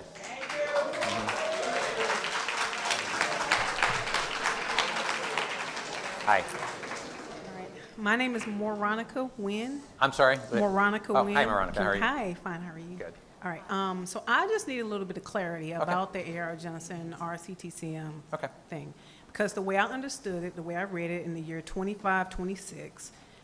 I'm going to pull up this schedule too, just while you're talking. In that little Yeah, yeah, form that yep. went around everywhere is that RCTCM is to move down to the Josie campus, and A.R. Johnson is to move to the RCTCM building? So the RCTCM building, they're going to combine for a couple of years. So they But will be schools within together? the schools, no. Together No. where? At the RCTCM facility. Okay, so They will operate as separate schools. at the RCTCM building? That is correct. Because the way it's written, RCTCM moves down to Josie in 25, 26. Well, because there's not another name for it. I mean, so what's going to happen is, again, just if I'm going to say this like as clear as I can make this, because I don't think it's coming across, is that the reimagine and how you build career and technical is just not working totally right now. It's just not. The programs aren't robust enough. Our highest classes are putting kids into jobs at 22,000. So career and technical education needs to be reevaluated in this district from an entire perspective, from the nursing and science programs, from all the way to computer sciences, to automotive, to all these. All the service industries, culinary arts. It's just not here right now, okay? And so when this move is made, one of the tasks of the district is to really imagine a stronger and more bold A.R. Johnson, regardless of what people say about tearing a program down. It is completely the opposite. The opposite is, how do you make the program stronger? And that's what we want to do. Right. And so if it becomes that new Josie campus can attract more students in that career pathway, then all the better. So I'm thinking that, or I'm feeling, it's Sure. not very clear Okay. the way it's written Okay. or the way you're explaining it. That's fair. For people to understand that there will be an RCTCM and an A.R. Johnson by name in the same building. Schools within Is it, schools so it's going to be two schools in one location out at the Augusta Tech facility for the next couple of years. for the yes. next couple of years? Yes. And then they both will combine No, into the, no. into the Josie No, building? no. Okay. One of the programs will always maintain out of the RCTCM campus isn't going away. Okay. Okay? Now, how programs get realigned in there, we got to talk about. Okay, curriculum-wise, how do we make our A.R. Johnson a stronger pathway? That's already a strong program.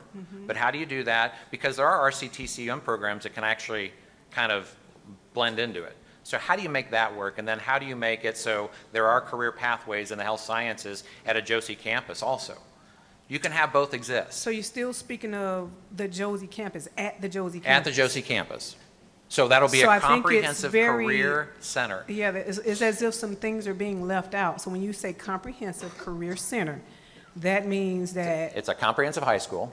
where RCTCM, The bones of RCTCM. will be okay, so there. the bones of them will Yeah, be there. yeah. So that means their bones can't be at the Augusta Tech campus. They can't won't. be They in both won't be. places. They That's what won't I'm be. saying. Yeah. You guys aren't being clear about the fact that something is not going to exist in the next couple of years Well, in these magnet schools. No, you're exactly right. At any good school district changing their programs, there should be stuff that disappears. Okay. Your programs aren't getting you where you need to get to today. Our magnet schools aren't. Well, not just a magnet. Okay, Not- because not- I'm and not- asking and about not- the I'm not magnet picking on schools, magnet, yeah. just a comprehensive So I'm look. asking about the Yeah. magnet school, RCTCM, and A.R. Johnson, and what that's supposed to look like. Stronger programs. Because like I said, the way it's written Yeah. there, They'll in both- 25, yeah. 26, they move, or RCTCM moves to Josie. With more program offerings. So do they or do they not? Do they move to Josie in 2026, RCTCM? Moves downtown on 15th Street? Hear me, hold on a second. The program that exists within RCTC, okay? will move essentially over. But that program may not look the same in 3 years. The idea is to bolden the program, is to add more course offerings, to make sure that there is more choice for students to go to.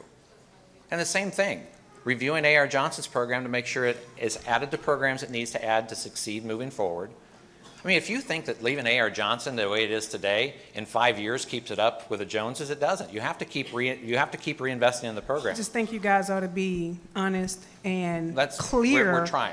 on what the actual plan is, because I've asked Yeah. you the same question a From a couple of curriculum- times and from a- gotten different from a answers. No, I have the curriculum answer I can't give you yet. I can't give you I'm what not exact talking about programs. curriculum. I'm That's- physically that- the school, it is the curriculum with the A.R. school. Johnson will be at the RCTCM campus, And RCTCM will be, over on the Josie now, campus. how does it make sense? Because that's what I Because thought. Wait, what can I'm I ask my saying is that question the though? programs aren't going to look the same. So I'm in the medical field. Right, yeah. Okay? And the medical district is downtown, just like the First Lady asked. You have A.R. Johnson sitting right there in the midst of the medical district, the medical community. You're gonna move it from the medical community and take it all the way out to Augusta Tech. Now, Somebody this is just where told me it's right down the block, so, RCTCM, yeah. oh, no, it's not Well- down, it's on the other side. So So the last lady just said RCTCM different. is close to Yeah. Augusta Tech's campus in this, and we're talking about the technical career part of Augusta Okay. Tech, because the health sciences part of Augusta Tech is actually closer to the medical district, it's in Somerville, okay? So you're gonna take RCTCM, Technical Career Magnet School, off of its campus at the technical college and put it down in closer to the medical district, and take the medical school and put it over in our old building. How is that any type of fairness to, and this In- school was just built In their 7 current to 8 years condition- ago. In their current program condition, it doesn't make sense. It doesn't at all. In the current program condition. It still doesn't make sense at all. Then you're not understanding what programs mean to buildings. Programs drive buildings. Buildings don't drive programs. I'm gonna accept what you're saying. Okay, yeah. But I'm just gonna remind you, you're not Yeah. being clear, and there is Okay. no reason, nobody's providing a good reason as to why you would move those technical students from the technical college. Okay. Would they have dual classes right there on their campus for what the school was built for, specs and Okay. all, that's what it was built for. Okay. Now you gotta put them into Josie and build it up to specs technologically for RCTCM, and then put A.R. Johnson out there. Well, first of all, the Josie reinvestment isn't just investing in RCTCM. You understand that, right? I'm not talking about Josie at all. But I'm talking then- about Then I'm not, I RCTCM. guess I'm not clear, because every time you mention RCTCM, you say Josie. No, I Yeah, you said they're do. moving into Josie's building. No, they're not. We're gonna clear on rebuild- that. We're gonna It's rebuild. right there. Right, we're gonna rebuild the campus at Josie, okay? So Josie comes into play here, definitely. RCTCM don't need a new campus, they have a new campus. It was just Josie, built. Josie. RCTCM, we're not talking about Josie, RCTCM. So Josie does need a new campus, and it's a good way But to keep a community. RCTCM don't. So Otherwise- okay. so the way I So hear the pathway- this is hold on. RCTCM won't Hold on. exist later and Hold on. Josie will? No. All right, this is where I'm gonna be clear. Okay. Is that if you don't decide to reinvest into, that you're gonna have to go down to 5 high schools in this district. 5. You are not answering the question. I am, because I gotta tell you that to keep Josie as an existing high school, And I need that, I'm an alumni. absolutely. But I have a daughter at RCTCM, so I'm asking about that right now. So the next 2 years, she's gonna be at the RCTCM program, at the RCTCM campus, Okay, okay? all right, So that's what I know, okay. okay? Thanks. And we will be, if I will work the rest of the week to try to make it clear, the language clearer.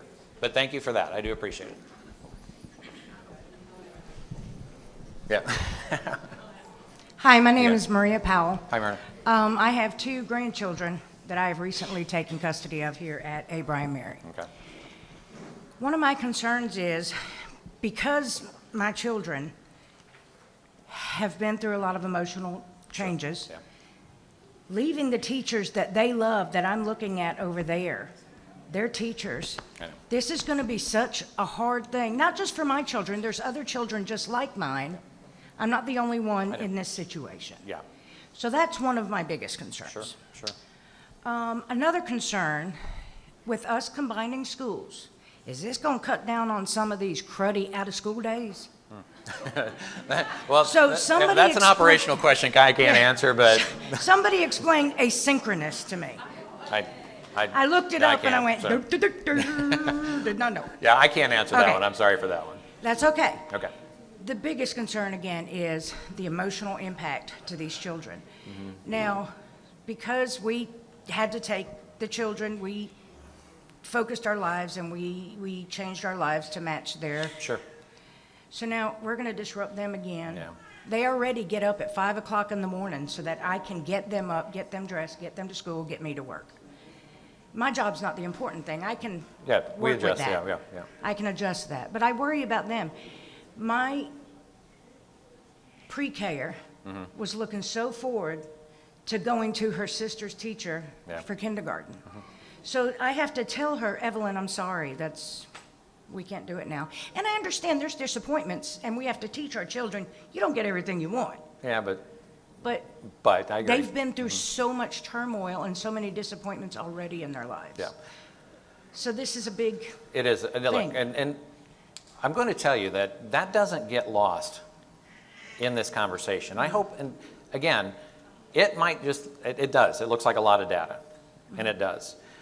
Here's what I am going to say, is that the receiving teacher is going to be caring, is going to be working their tail off to instruct the child too.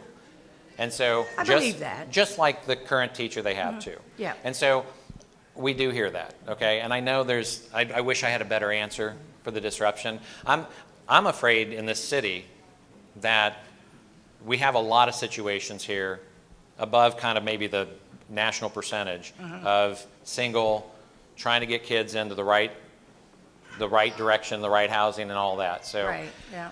so we do hear that, and I do apologize. I mean, all I can say is we're sorry that this has to happen to an individual student to make. Right. the I mean, full it's benefit. not just mine. I know we it's get many it. It goes others. across. So I I know it's appreciate many that. I others. mean, I appreciate that comment. My other question is, so if we're looking at closing down Abraham Mary, if I read that correctly, we're looking at either Warren Road or Garrett, maybe, possibilities. We'll throw that in there. Okay. Are we going to have to re-register them all over again and start the whole process? Well, I mean- only because I don't know the answer to that registration, but no, I mean, the new Yeah. student assignment is a new Right. student assignment. And so the one thing I can direct you to is that site that we showed you, definitely get on there. Right. Okay, because that'll point you in the right direction, first of all. And then the operational question, I think, is something at the end, if you go back to the back, ask about that registration. I'm sure that doesn't have to happen, but we want to make sure that every student's showing up in the right place. One more question Yes, and ma'am. I'm Yeah, done. yes, absolutely. Do we know if there are going to be any daycare provisions like we have here at prime time? Well, I think one of the operational things that we always pay attention to is like if a school is leaving a school that has an early child or early day or after school program, how do you match that? And so the idea is that a student isn't walking into a less educational opportunity. Okay. Okay, so if it doesn't exist, the district has to make that investment into doing those things. And again, it's like any move you make. The first thing is when I look at, from a condition standpoint, and I look at Jeff and Beth and I say, hey, what are we doing to improve that building before any student walks in? You know, whether it's security, whether it's refreshing the building, program spaces, technology, we want to make sure that they're walking into a better situation that way. The other thing is those additional services that we know are necessary for students. And so if a student doesn't have it and we're closing a building that does have it, we need to make sure that the receiving schools are offering that. Okay. So there is that. But again, with more students, you can fund those things. Right. And so okay. we'll have better opportunity to do it. So we will definitely, that's noted, making sure that's a top priority that we have to make sure that transition is as easy as we can make it. Okay, Okay? thank you. Thank you.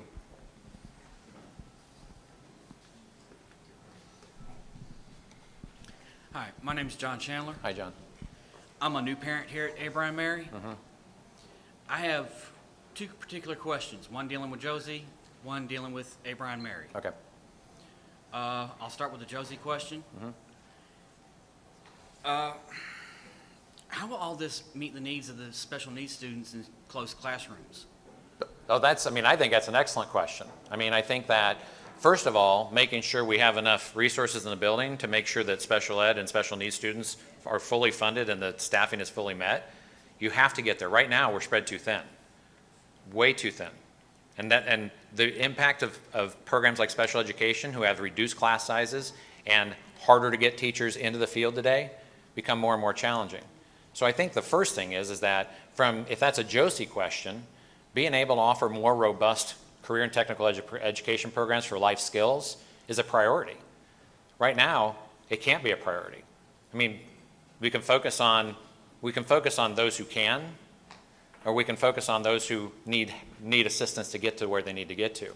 Right now, it's not happening because we can't even get there. And so a comprehensive high school that would have a high school diploma along with a career focus for life skills can only help a special needs population. So that's one pathway that I think should be a focus, always. And the other thing is, again, our resources are spread so thin. You probably recognize it from a special needs perspective, yes, that you don't have enough teachers or aides or assistants in the classrooms. Can't get there right now. So one of the goals is to try to get there. And again, I'm not going to promise it's next year because the rudder's small, but you got to make those small steps to get there step by step. And hopefully, if your kid's here and they're going to the life skills program in a career center, that'll be ready by the time your student can get there. So to me, that's an exciting pathway, an opportunity that you could explore. All right. I appreciate that question a lot. And dealing with Abraham Mary, it's dealing with the rezoning of the students. My child got in here on the lottery program for the pre-K. Where's she supposed to go? So I think there's some, on the operational side, what I'm going to do is I'm going to direct you to the back, to the student assignment. They can help on that question. I can't exactly answer the exact pre-K question. So on that operational side, I'm going to have to, and I hope you don't mind that, but I'll have to direct you to someone who can give you an exact answer to your question. So you have the right answer. Okay. Okay? Thank you. Thank you.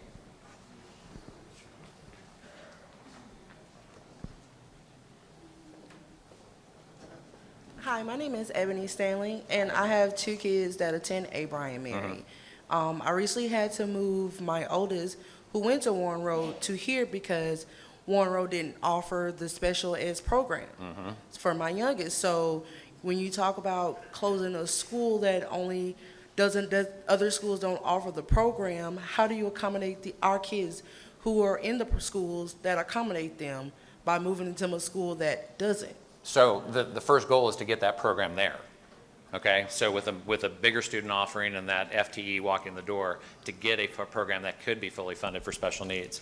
Likely the reason that every school can't offer that, which is a shame, that every school can't offer the full services that you need. But the fact of the matter is the district's in a situation where you can't get there. And so the idea is that to make sure it's a fully funded, that the special needs population is being met. Programmatically, I think, and again, I know I talk programmatically, and maybe that doesn't make sense to people, but programs are what drive this plan, not the facility. All that kind of drives the background of it, the condition of the facility, transportation, staffing, all that. But it's a program that drives where we need to go to. And if you couldn't get it at Warren Road, that means no kid's getting it at Warren Road. Even the kids that live on the boundary. Warren Road isn't a good school, No, because they're a great school. Absolutely, great school. If my kid could have went there, I would have had him go there. But they don't have the program there. And no school should be in that situation where you have to leave because a program's not there. That's the problem right now. What about the teachers that your kids, not just, like you said, kids grow fond of teachers. Yeah, sure. Especially when they have a passion Sure. for teaching your child and Yeah. making sure that they're going to be able to succeed when they go on. Yeah. What about those teachers? Like you said, not all teachers will be able to go to these schools that our kids can go to. So then therefore, when you have kids like my son, he's very sensory. Sure. So when he grows fond of someone, it's hard for him to adjust to someone else. Sure. And then adjust it to a new surrounding. So I think that in more specialized programs like special ed, it is easier to kind of keep a group together and in response to the entire staff, like the core staff of the first, second, third, and fourth, and fifth grade teachers. When you've got those specialized programs, they're more condensed group. That when you're going to move a program, you move the entire program. And so it's a little easier, and I can't say, again, I'm not the HR person to assign teachers, but I do know when you're working in those specialty groups, like special education teachers that are smaller cohorts of teachers, that it's easier to move those as a whole to try to keep that continuity in place. And look, it may be that if it's Warren Road, it's Warren Road, or if it's Garrett, or if it's like Lake Forest Hills, that you might find yourself in a situation where you, like, even if Warren Road has it, exploring to make sure it's the right program for your child. Because you still have the Lake Forest Hills, you still have Garrett, you still have those choices that you could make. But the idea is get that program over there, to get it fully funded, to make sure that, and to get that cohort to move as much as we can together. And like I said, if it is Warren Road, I wouldn't mind my kids, because like I said, Oh, I love Warren Road. Ms. good Phillips is school. a great Yeah, principal. absolutely. The Yeah. staff is lovely there, Yeah. but it's just like you say, you want to make sure that all students are able to get all the programs that they need, and, you know, and be able to succeed. Yep. And if you close certain schools that don't, you know, that offer these things that other schools don't, like I said, it's a lot, you Yeah. know, and then, like I said, with parents, you're having to find transportation. Like I said, transportation is hard. So then, therefore, you know, you're having to find out how you're going to get your kids to school. Some jobs don't, you know, work with your schedule. Oh, because your kids, you know, have to go to school earlier, or you got to go to school later. You know, they don't, jobs that they'll work with you, they don't. So I think this is the core of the issue, is that I think there's maybe some general sense out there that every student has access to every school building. Because they don't. Bingo. Now, say that a little louder so everybody hears it. They don't. They don't. So if I have to locate programs not at every school building, and you're forced to move to another school building, how's that fair to you?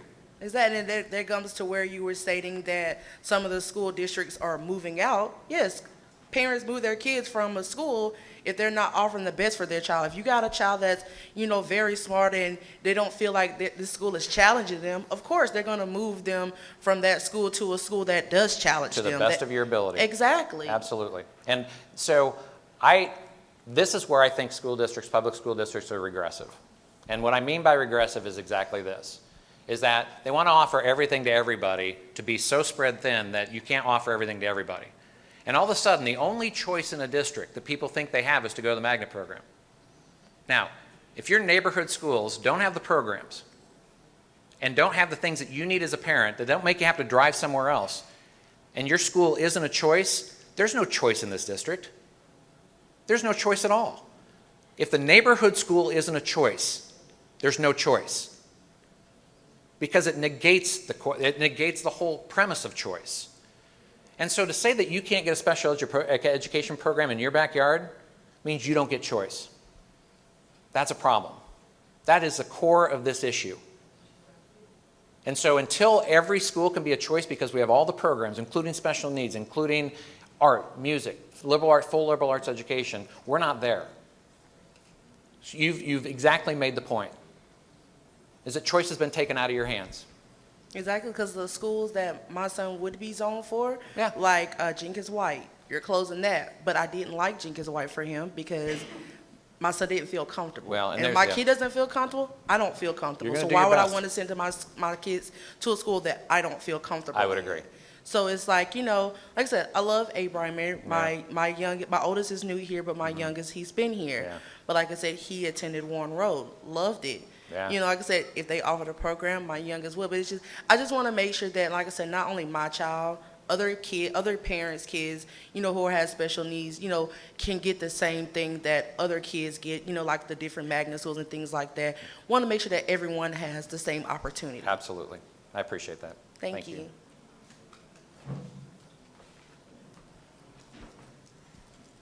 Hi, my name is Jill Kimball, and I'm a retired teacher.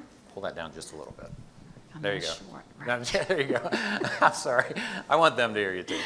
My name is Jill Kimball, and I'm a retired Jill. teacher, but I also have started working with Board of Education, you know, one of my favorite things they're doing. But first, I want to say this to everybody in here. We're not in Columbia County. We're in Richmond County. You have to love the county that you want to live in. You have to make sure it works for you. But also, Columbia County has the same issues we're having. They just do it a little differently on how they do things. We are allowed to get out of paying the school tax. In Columbia County, they're not. No matter how old they are, they're going to continue to pay that tax. Yes. Columbia County, I had a friend that lives in Columbia County. May I finish, sir? let me finish. My friend went to get out of paying, and they told her, now, hey, I'm just saying what was told to me. They told her that it didn't matter how old they were, that they would still be paying the school tax. I can only tell you, now, if I want that person to come here, I would ask them to come to our meeting tomorrow and say that, because I called and I asked her, I said, what do you pay for school tax in Columbia County? And she told me how much it was, okay? Now, I don't know what you're paying, but I know what she's paying, okay? You may have gotten something that she don't know about, okay? But but he's, look, my mama told me, said, when somebody talking to you, talk to them. Right, I do apologize, sir, but this young gentleman over there was saying he doesn't. So I'm just kind of reiterating, okay? All right, so this is how long the line is. Okay, I'll hurry up. So okay. the point is, the point I'm making is that if you're willing for that tax increase, this can be done the way you want it. But however, I'm gonna be an advocate on the other way. I was at Tubman Middle School before it closed and they renovated. Okay, so the school was very old, had a lot of issues going on, things like that. My question is for C.T. Walker. It has historical precedence. Sure. And we always focus in what the person did for the community, inferior, whatever, okay, same thing. But I'm also a product of the Richmond County school systems as far as that concerned. I'm also concerned with A.R. Johnson. Okay. A.R. Johnson, I live on the street on Laney Walker. Okay. I watch what they do with A.R. Johnson. It has come a long way. Sure. Believe me. But what you don't know, and I don't think anybody realized, some of our best doctors here in Augusta came from A.R. Johnson. Yeah.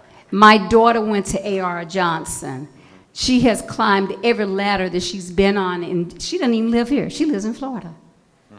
But the point I'm making is what you put in your schools, what you get out. But at the bottom line, I feel that A.R. Johnson should not be moved. Okay. If you've been renovating this building and the magnet program has no enrollment issues, Right.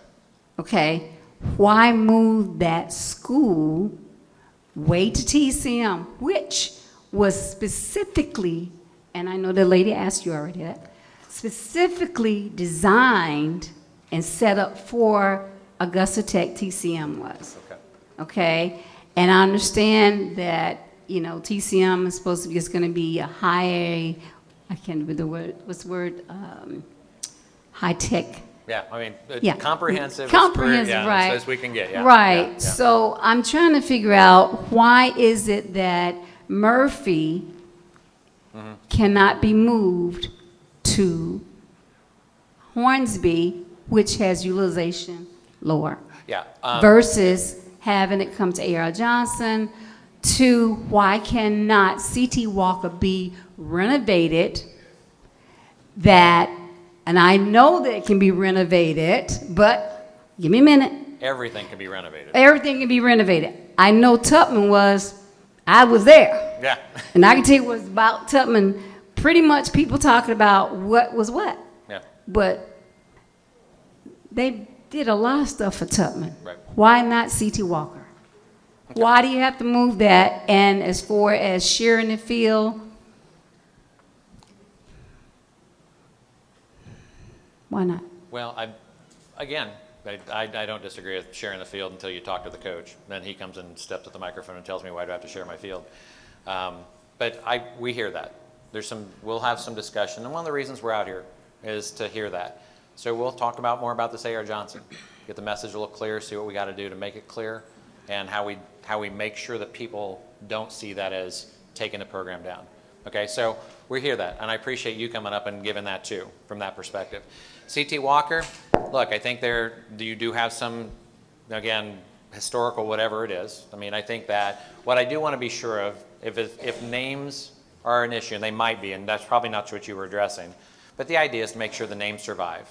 That even if it were to move, it'd be the C.T. Walker program. It's something. But, It and wouldn't be maybe the it same. does, maybe it doesn't. No, yeah. it And wouldn't be so, the same. Just want to be sure. Understand what I'm saying? Yeah. It would not be the same. Okay. Okay. If I Yeah. took Tubman Right. and moved it, no, if I took Richmond and moved it, it Okay. wouldn't be the same. Yeah. You would have all hell and Hades come down. Sure. So okay. I'm gonna, give me a second, No, I'm I'm gonna sorry. let you, Oh, okay. I'm sorry. So in comparison, it is very, very personal. Okay. Okay? I was one of the first class when they did the actual integrating in the school system. And I know what the zoning was done. Yep.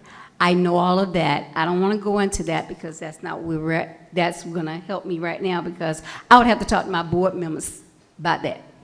Okay? So the rezonings and all this other stuff that's going on with the size of the schools, yes. But some schools are bypassed that had that capacity. Yeah.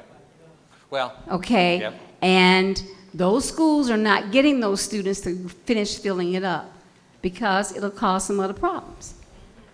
But to be honest with you, I like all new things, Sure. but I want some old things fixed too. I know. So do we. Well, first of all, I'm not going to disagree with you. I don't think you just tear down to tear down. I think our landfills are too full anyway. I think that you just don't do that, right?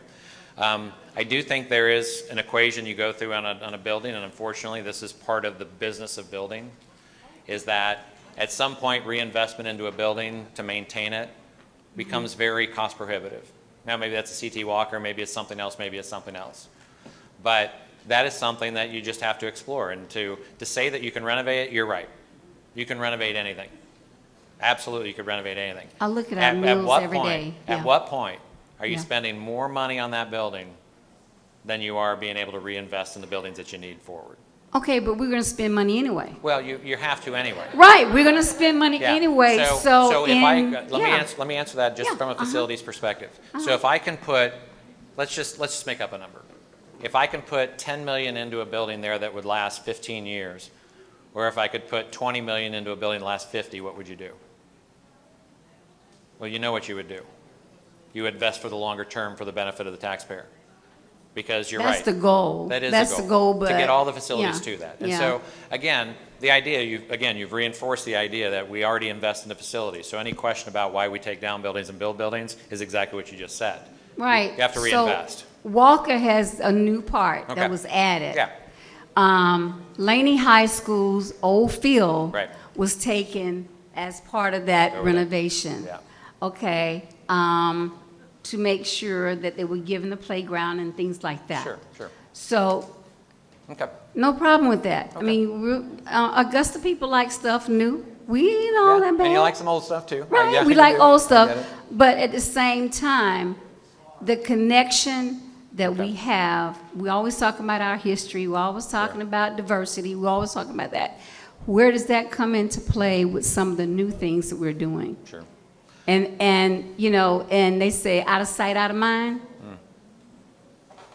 Some people don't even know that. Right. So I do think there are, in the considerations of how to move the district in the future, some of those planned unit developments, you're right, there are bastions left of desegregation boundaries that should have never been there, okay? So there are, in this plan, some of those planned unit developments are intended intentionally to break up those patterns of hyper-poverty. And that's what's happened, is that you have kindergarten through 12th grade that are 100% free and reduced lunch, where other feeder patterns have 60%. And so if we continue that pathway, the answer isn't just keep throwing more money at it, because that doesn't work. The idea is, how do you make sure that you keep diverse schools, but diversity also has to be focused on some socioeconomic diversity. And if it's related to color, it can be. And a lot of times in the South, it is related to that. But if we can start to break up these kind of hyper-poverty tracks that are old bastions of desegregation, then we should move in that direction. Now, the problem that we have is that that means change. That means the history. That means that. So if I can move away from it and create less of that kind of hyper poverty pathway, but it upsets some people because of their legacy and tradition, I choose that route. I choose the idea that kids can be in more diverse schools, and they should be. And so legacy and tradition has its place, but they don't stand above the children of today. No, they don't, but a legacy is important It as is, well. and we recognize, and we do history recognize as well, and some of the Absolutely. things that came in with the information that's not given to the community, So- because it's not just black and white, Yeah, I know. okay? Oh, I know. So, And it's that's not. the It's, thing. it is those who have and those who don't. The last question. Yes. Mhm. Okay. What happens if suddenly there's an increase to go downtown instead of out? What happens now? Just kind of work with me here. We got this plan, let's say 2020, on the edge of 27, 28, all of a sudden there's a big swoon boom and they're back downtown. What are we going to do? We're going to build schools, make them, what are we going to do? Well, as much as I'd like to deal in hypotheticals, hold on.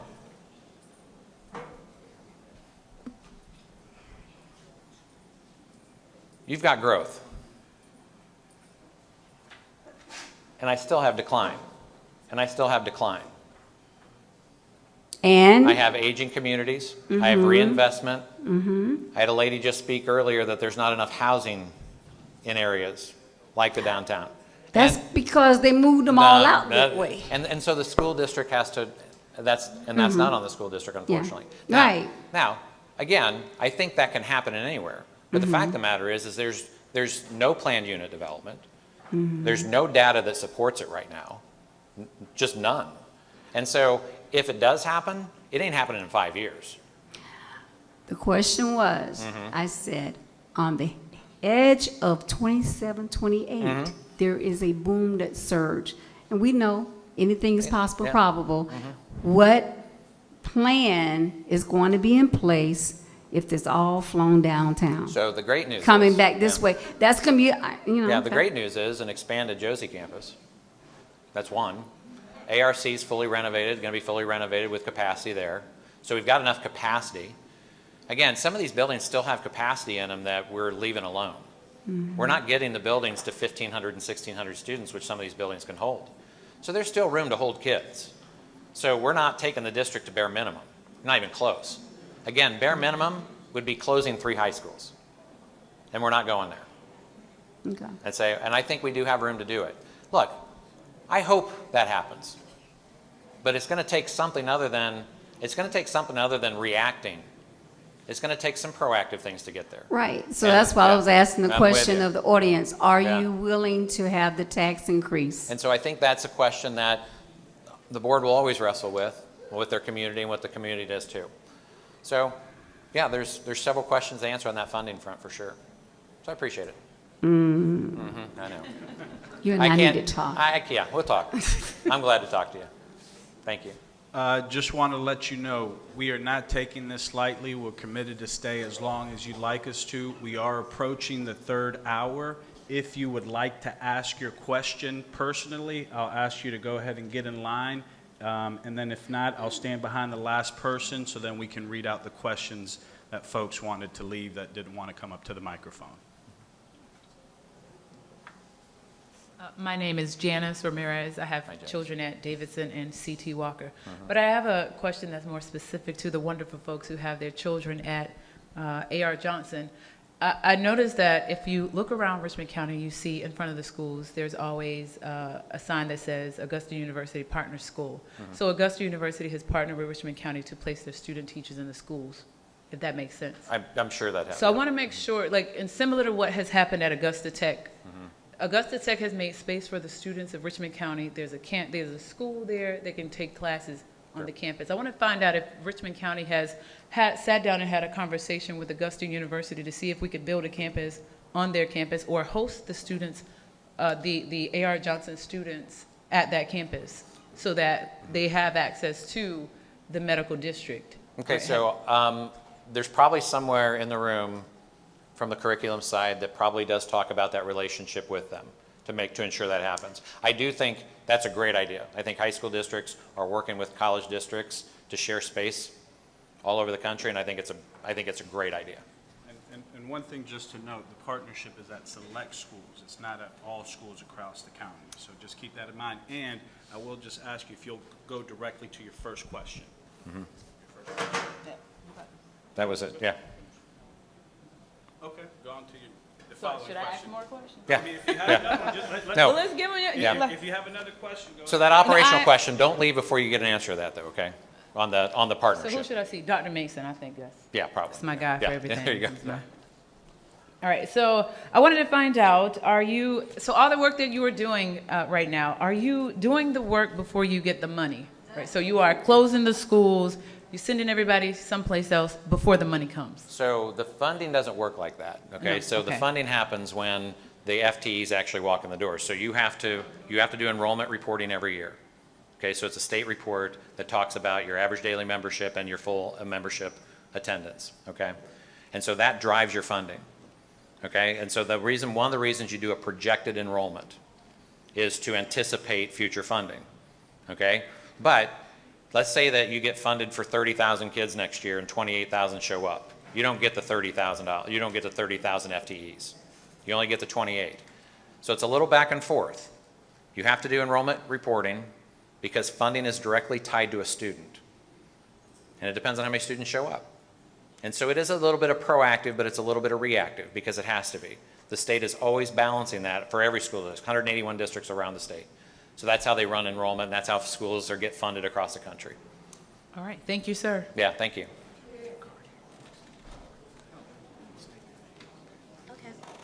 Hi, my name is Kayla. Hi, Ooh, Kayla. that's loud.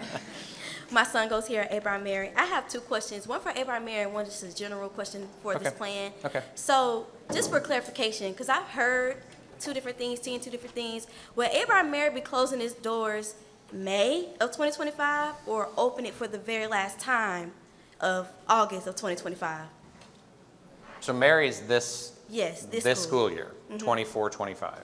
Okay, so the end will be May. Correct. For this proposed plan. Yes. Okay, my next question, this will probably be more of an operations question. Okay. So the start of this plan, to my understanding, was seeing that Richmond County scored low, right? So that solution was to consolidate plans. What other solutions are being discussed with helping increase test scores? I know they won't answer that right now, other than put them in bigger buildings, other than resources. Are there any other plans? Because I'm pretty sure not just lack of resources in old buildings are the reasons why the test scores are low. Because I sub at Pine Hill. I've Sure. been there almost 3 weeks now. And I hear you saying that Pine Hill is being combined with, what other Spirit school? Creek. Spirit Creek. Part of it, yeah. I have. Okay, and I know you said combining these schools, they'll have, more science labs for more hands-on experience. But from what I'm seeing, they're on their computers the whole day. So I'm asking, how does this Yeah. increase test scores? You just combining them to be on computers all day long Yeah. more?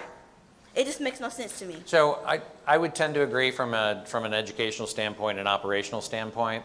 I can't tell you how the school operates on a day-to-day basis. Okay. But what I can tell you, again, is that the idea is that if you can get enough dollars that walk in the door with that funding question you just asked, that I can increase.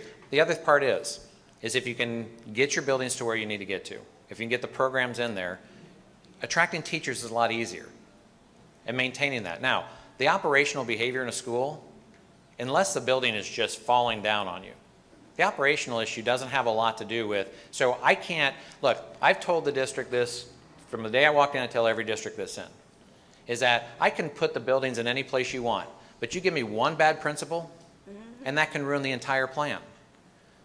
I don't know how facilities impacts the hiring of a principal, other than if it's a great facility that has all the programs and is fully funded and they got a good budget, you attract a good principal. So I think that leadership has a lot to do, and I think there's a lot of great leaders in this district from the principal standpoint. I do. Now, different curricular delivery models, I can't control that. I can just give you the buildings to get there. But I think it's a fair question to keep asking from a program standpoint. Yeah, that So I was my only appreciate that. question. Like, if Well, we're and you're in there, you focused on see it. raising higher test scores, Yeah. we need to do more than worry about these buildings. Well, and I don't think it's all facilities. the real answer is it's not only in facilities. And that's the truth. Yeah, that's all I Yeah, wanted to get out. it's not only in facilities. Agreed, yeah. Yep. Good afternoon. Hi. Just unless there's any objection, this will be the last person asking a question in person, and then we'll go on to the reading comprehension. Good afternoon. My name's Alicia Rucker. I have a child at C.T. Walker Magnet School. Okay. I'm also a substitute teacher in the region as well, in the area, and I do a lot of volunteering at our school. Sure. You know, when I first looked over all of these presentations and the PowerPoints, you know, you keep saying it's all about the program, it's not about the building. Well, C.T. Walker has a nationally known program, and yet you only mentioned us in parentheses. It's a slap in the face to the teachers, to the administrators, to the parents, and all the students who work hard at getting us known that way. Not intentional, we'll fix it. And as well, yeah, maybe not intentionally, but it tells me it wasn't thought through. So, and even as we're asking these questions, you're saying, okay, well, the numbers support, but you haven't presented us with any numbers. There's a cost to demolition. There's a cost to increasing and improving Tubman. Where will our children play? You're still going to put a playground? There's barely any land there. Have you studied the traffic to know how elementary kids will be impacted by the traffic that comes through Walton Way? I just feel like none of it is thought through. It's an afterthought. And as you're standing here telling us you would love to have this comprehensive conversation with us, but we've reached out.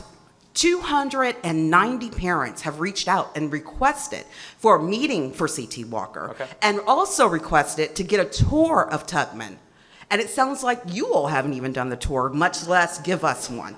So, I mean, I just feel like you're just not answering any questions for my children at C.T. Walker. And I get that maybe there's an overall thing, but if it's about the program, then we need to look at the programs that are winning and succeeding, not as an afterthought, but as how can we do more of this?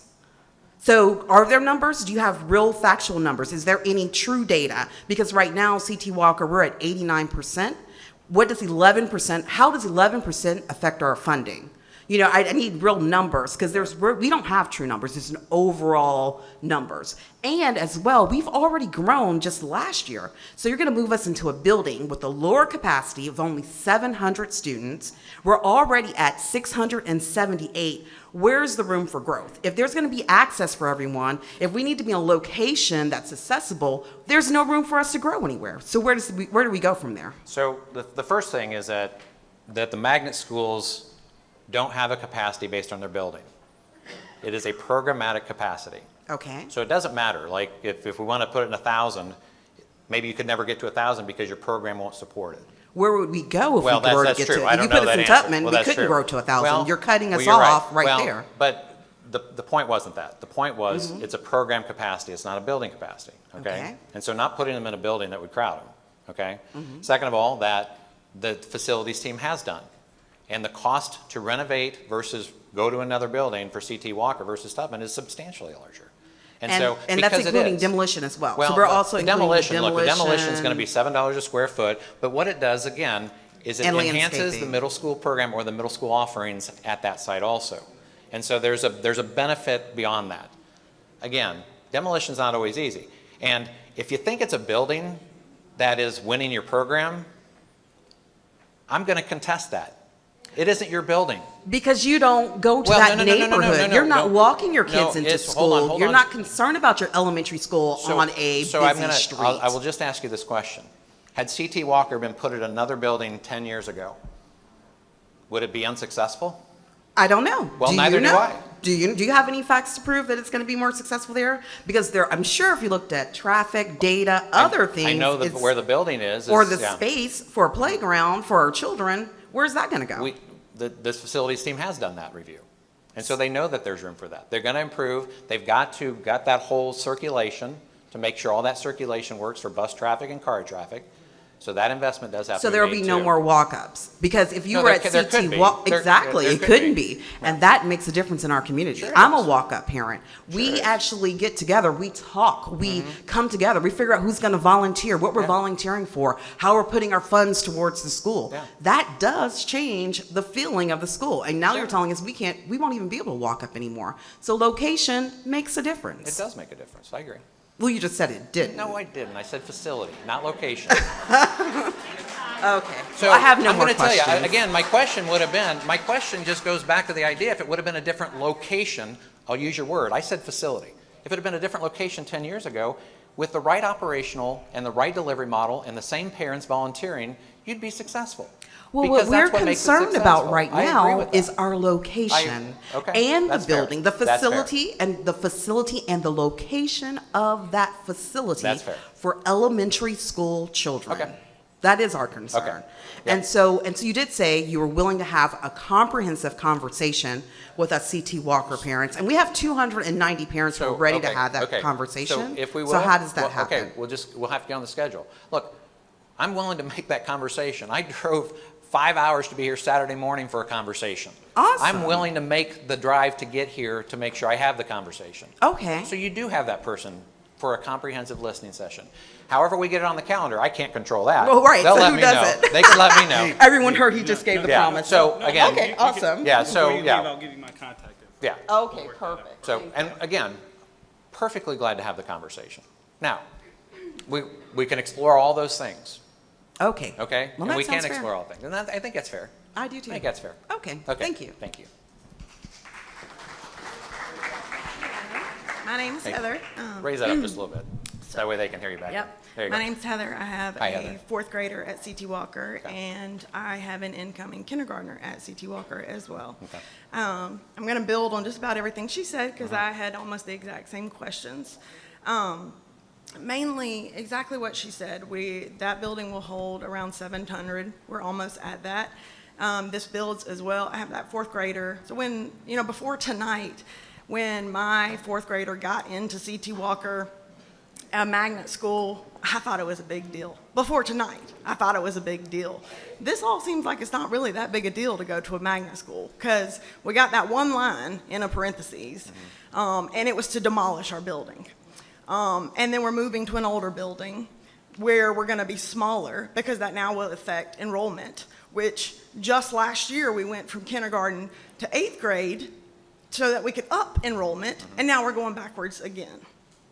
And so that also affects my fourth grader going to possibly Johnson, where you're going to smush them together at Johnson and TCM. Is that going to affect enrollment for both of them for people applying to get into those schools? So first of all, there's enough capacity at that building for both programs. So it's not smushed in there, okay? So we're going to keep looking at this Tubman thing, but that's not the intent at the other campus. Okay. So, but putting those two in the same building in order to achieve a bigger goal on a bigger campus is, people move around. I mean, I think that, okay, the only thing I can do, apologize for putting that in parentheses around there. That is not intentional to do that.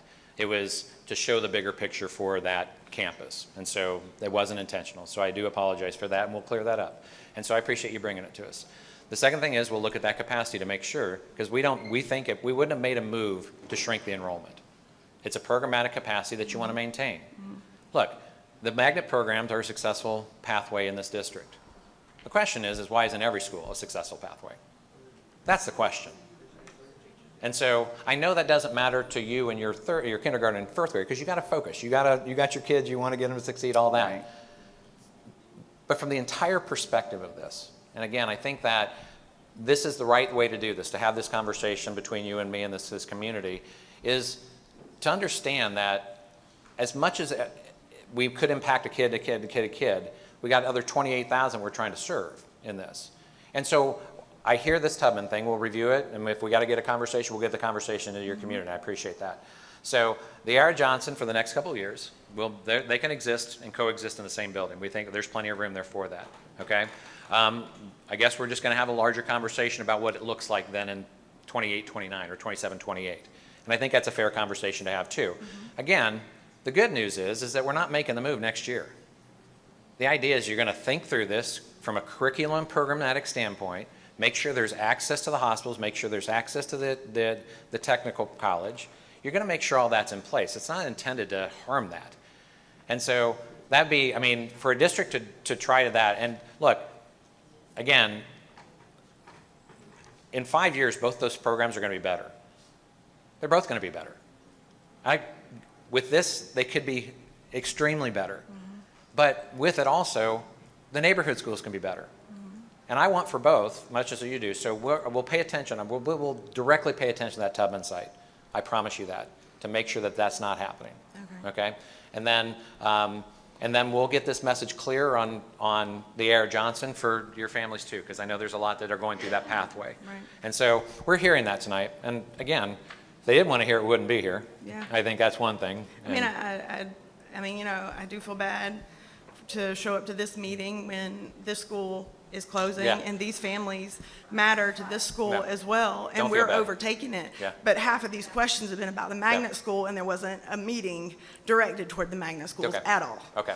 And so that's a big issue. Okay, that's fair. And part of it was, and just to tell you just logistics, not that it's, and I'm not excusing out of this, one of the things that we set up these meetings for is these immediate moves for next year, knowing that we would have conversations beyond that for those years beyond that we're not doing anything next year too. And so I think that's part of it.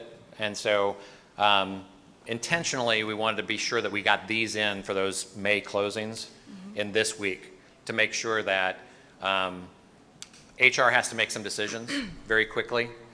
And so we wanted to focus on the next year action and then walk into the communities for the 26, 27, or 25, 26, 26, 27 years. I guess that's another question Yeah. too, is if you want to close this school by next year, so when do you make that decision on this proposed plan that affects the next 10 years? Yeah, so the if board- you're yeah. going to decide on this school, Yep. then doesn't that mean you basically decide on the whole plan? No, that's not. I mean, they all 'cause kind it's a of tie domino together effect. a little bit, but not all the way, because they all do have a domino impact. Right. Okay, but in this case, where this impacts those elementary feeders, they're going into 2 middle schools. Technically, they're geographic feeders that are going to be at the capacity they need in state-of-the-art buildings, Bel Air and the new Langford. And so the idea is that you're building up over the next 10 years, but we're already going to have the capacity for these kids. So you're right, there is a domino impact to this. The decision, the board is meeting next Tuesday to review this. But the idea is that at some point, HR has to make a decision based on the board recommendation, okay? And we're in March now. If we put this into April, we really jeopardize kind of movement and coordination of staffing and all that. So the idea was to get out here as quickly as we could, making sure we had all the data we needed, then to have the right conversation with communities. Board members are hearing you guys. Again, the good news, for the Tubman discussions, for the Josie discussions, all that, those are 2 years down the road. So we can have these conversations and make sure we get it right for It's that. just We're with you. a little alerting that, Okay. I mean, this school's going to be closing in less than 3 months. Yeah. And we're having the meeting now, so I don't feel too comfortable Well, in 2 to 3 years Yeah. that, I wish it, well, and again, I think that the past approaches, and I think when I got brought into this, was almost couldn't break this mark, to be honest with you, because we've been working with a community task force. We've been trying to collect all this data that we can get in there. We've been talking to HR, transportation, so there's a lot of logistics behind there. I agree with you. This meeting doesn't need to happen in March and April. No. But that's been kind of the MO. One of the reasons to do a comprehensive facilities plan is to make sure that we're not coming in April or August, you're waking up wondering if your school is going to close. That we lay it out for 5 years and we have time to adjust in that 5 years. And so we don't have to come out in March anymore. We want to make sure the conversation's early and as transparent as we can be. And that's the goal. And unfortunately, I walked into a situation where it wasn't that. We're trying to change that motive a little bit, and we're going to get there. So expect the community conversations in your communities and your schools to happen over the next few years, because they're going to happen. Okay? So thank you for that. Thanks. Sorry, I'm taking notes. No, you're fine. You're fine. Okay. My name is Ashley Gutierrez. Hi, I'm Ashley. Tyler. I live just up the street on Almond. My daughter is scheduled to start a primary next fall, I guess pending. So I just want to clarify. Yes, thank you. Someone already asked this one, so I'm just going to table it. I just want to clarify my understanding of the goal of this plan is to consolidate schools to boost enrollment to then qualify for the state funding that we're not currently receiving, and we're therefore trying to make up in local taxes. Is that correct? So it's a balance of the two. Okay. It's to maximize the state dollars that get in, and then to shrink the dollars local dollars that have to be invested. So Okay. it's a two-way street, absolutely. So, I guess I don't really foresee shrinking the local dollars. I've never seen my taxes go down. And if they're going to the schools, I'm okay with them staying up. Oh, yeah. So how do we ensure that the tax dollars that the local government or local citizens are contributing continues to contribute to programs and teacher salaries and not get directed to other things? So I think there's the broader question, and this is a great question. And because I think what school districts run into, and I think every school board faces this, is that 70% of your community doesn't touch a school. And they're being asked to support schools also. Because you got to get to 50+1 at some point. And so, and not everybody that goes to schools support a school like a levy, an operational levy. And so the uphill climb for a school district is to try to convince those who aren't touched by schools daily to either maintain a tax rate or to ask for a little more. Now, to look at our senior community, that's difficult, obviously. But I will tell you that my experience is that most senior communities support schools. They're just a generation that has always supported schools, and they will continue to do that. So we find an uphill climb when asking voters, 70% of the voters who never get to touch a school building in the public school system, to support a school system that they already think is wasting money. And so if we can prove to that non-school taxpayer that we're trying to maximize from an operational and a programmatic standpoint, we stand a better chance of making that ask, I think. And so I'm a citizen in a school district too. And I happen to know that I see districts from a different perspective. I keep an eye on mine too. I don't want wasteful spending on facilities when I know they can be in programs. Now our school district happens to do a good job with it. But 70% of my district doesn't have kids. And we're asking for more and more. They're going to ask for an operating levy next fall. And I'm trying to figure out how we're going to pass it. Because we're in the same situation, declining student or level student enrollment, but rapid population. So I think the question is a great question. How does the school board go ask our community to continue to maintain and operate our buildings from a local perspective?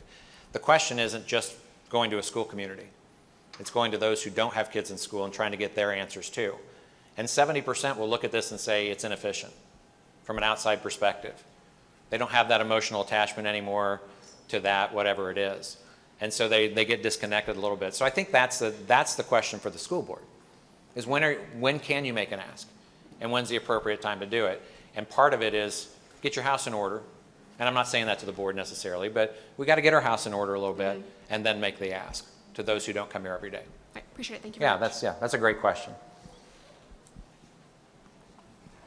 Hi, my name is Veronica Bogans. Hi, Veronica. And I have a granddaughter here, and I'm awfully saddened that as good as Abraham Mary looks and the staff, this school is closing.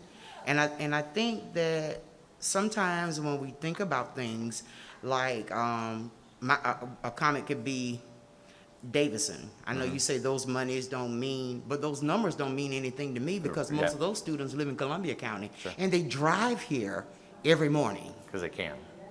And they're let in because of friends. Yeah. Yeah, an operational issue I can't answer, but yeah, I appreciate it. I'm not asking you to answer a Okay. question. Okay. I'm making comments. Okay. And when you made them, I was quiet. So then what gets me is that it's always something. And then the mere fact that Tut and Langford, okay, that's going to close. What's Langford going to be named?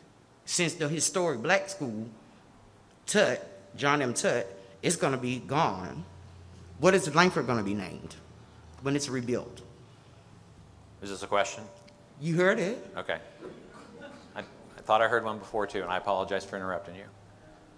So the answer is that there has to be a decision made on the naming of buildings. And the intent isn't to get rid of the historic names that exist on buildings.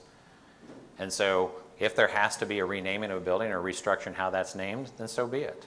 Right. I don't know. That's historical relevance matters when that. And so it's okay the new building can still be named Tut Langford if it wants to be.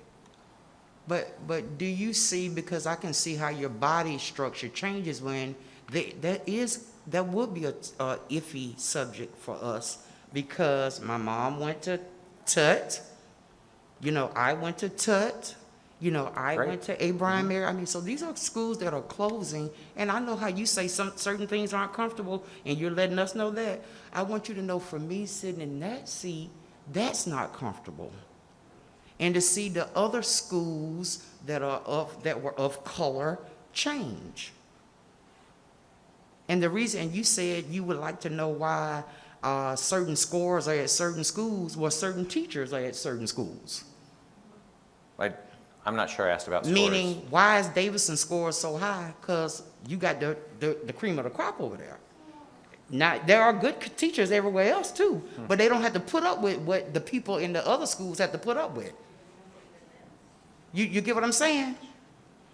Yeah, the Maybe. people at Davidson don't have to put up with the people, what they had to put up at Glen Hills and Butler, because see, it's different, because it's almost like they relax. They come to school in flip-flops. But the other teachers are just learning. They have to teach, they have to redirect, they have to give pencils, they have to give paper. It's so much more that they have to do in a day's time, where in the other schools don't. These 4 teachers wore out. I mean, down to I see someone be so agitated, not for the love of teaching, but the love they have for these students and how much they have to pour out of themselves into them. When you go to A.R. Johnson, you go to the, not to say that things don't happen at those other schools, because it does, but nothing like this. I think spread the teachers out. You want to spread the buildings out, spread the teachers out. So if they can teach so good here and they're so relaxed, let somebody else be relaxed. Spread the love. You know what I mean? And these buildings, all these buildings shouldn't be shut down.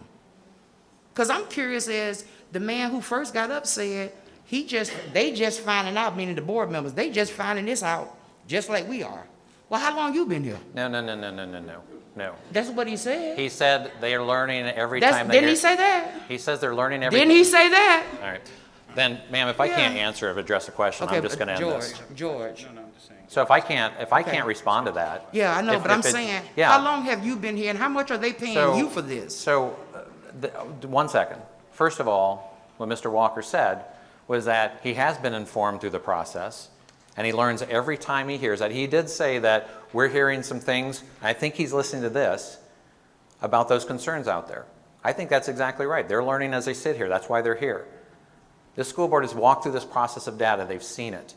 But why? They've seen options. They've seen recommendations. They came in December when we went to a community meeting we held in December. Remember? Down there to Tabernacle. Yeah. Right. And so where, I don't know, 50 people showed up? 50? Right. That were concerned about their schools closing? Yeah. But guess what? What? So you think you're saying something? No, I'm not. But you got times there here now. What I'm saying is the school board has heard You got this. times there here The now. school board has heard And how this, much ma'am. does this cost? We losing. Paying you, paying everybody else. We still losing. Don't touch. George, it's okay. She loves me, even though she's mad at me. I just want to make sure we get to your question. Do you have an additional question? Yeah, because Okay. I'm feeling this. Okay. I'm seeing the inheritance leave. That's what I'm seeing. And we dancing around all these other questions, and we having all these logistic, and they want to name this and doing on these graphs and stuff. But when it's all broke down, who is hurting? What do you mean? I just made that as a closing comment, but you got that's some. a question. Who's hurting? Yeah, You're one of the top, lowest 10 school districts performing. We've been that and way. You want to do. We was that way before you came. So let's keep it that way. Yeah. So let's keep it that way is the answer? You was that way. We were that way before you came. Oh, okay. So let's just leave it But that way. we weren't closing down buildings though, sir. Yes, Adding you more were. money. You closed schools last year, and you did the Yeah, year before, but and you did it without the We community. closed all these black schools. Ma'am, there's not a neighborhood school that is You want majority to say black. neighborhood instead of, I understand. Don't get that's. I understand. But see, somebody got to break the ice. We saying we dance. Your just dad is wrong. We dance around everything where we should be. Ms. Laura Stone, her question is, how will the magnet school and the public school programs be integrated? How will the magnet school and public school programs be integrated? Laura Stone.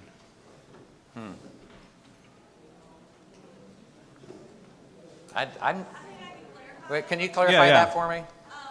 So like, to get into a magnet school, you Oh. have to test. Mhm. At Josie, you don't have to test either. So there's still gonna be a testing process for this new technical. For a comprehensive career school, there should not be. It should be interest-based. It should absolutely be interest-based. RCTCM are losing because we are tested to get in there. It is a different quality of students. And we are gonna lose There it is. where we're at for these kids. Okay. Okay. Stephen Harris, if they decide to close any schools, are the teachers going to the other schools? Yeah, the plan isn't a reduction of force. I mean, that's not the plan. Districts go through attrition all the time. There's retirements. There's people who just don't come back. The plan isn't a reduction of force. You got to still have those teachers together. And so the idea is to maintain where you maintain. And then you deal with the attrition that happens. Every year the district, I mean, I don't even know the percentage. Most district is 15 to 20% of their staff turns over annually, between retirements and just movements or district promotions, or that might not happen here, but that happens in districts. The plan isn't to take a current existing teacher because their school closed and then not have them as a teacher still. So again, I don't know how that process works. Again, the process again, how the reassignment works, I don't know how that works. Will the A.R. Johnson health rotation then drive back to the health district? The plan is that you keep that connection. Again, we're going to have to work this conversation a little more, I think. I think that what we heard tonight is a concern. And so we have to figure out how that message is clear, how that still works. Are there existing classrooms in the 3 buildings to receive Mary students? Yeah. Yeah, the capacity is there for them. Okay, and again, understanding that there are kids that are going to transfer out of these boundaries to go to other choice schools. And they can do that. And so we can expect, first of all, we don't have the live-in enrollment up to the capacity of the buildings. We've shown that. And there's always going to be choice. So kids are going to go to C.T. Walker and come out of these boundaries. And kids are going to go to other boundary schools because maybe their parent teaches there, or that's where they're going to work. So the transfer policy always impacts that. But we can't, because the transfer is volatile, and to track transfer is difficult oftentimes, we look at that live-in and we know the live-in has enough seats and plenty of seats for students that live in these boundaries. My challenge is test it. Stay in your neighborhood school and get a really good program there. Because they are really good programs here. So it's got to be a balance. I know. It's got to be a balance. So just wanted to, first of all, thank the principal, thank all the parents and teachers that are here tonight. Thank you for everybody. Is that a question you want me to ask?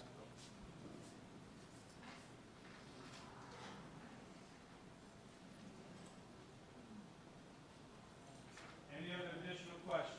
Just making sure. You have to write it down so we can ask it out, please. We'll get you a card and you'll just write it out. We'll read it out. And that's the last call, just to make sure we've given everybody an opportunity.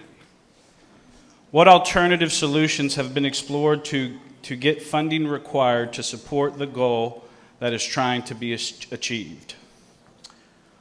So alternative funding solutions are, I think they're limited. I think the federal government on a national level gives less than 2% to public schools. Less than 2%. And mostly, when it's come to, they do it through Title I, and then if your district gets hit by a tornado. That's when the federal government steps in. So the federal government isn't stepping up to help us out, except in the Title I dollars where we can take best advantage of it. Again, from a legislator standpoint, the question that, again, we had a legislator sit in the room the other day, and he's talking about all the dollars that he's trying to get. The question has to go to your state. I mean, it really does, to figure out what are the opportunities for more funding. Here's what I do know, is that advanced career and technical education provides more funding because it's through a labor market. Is that a question you have? Oh, let me reread the question. Yeah, go Yeah. Not with funding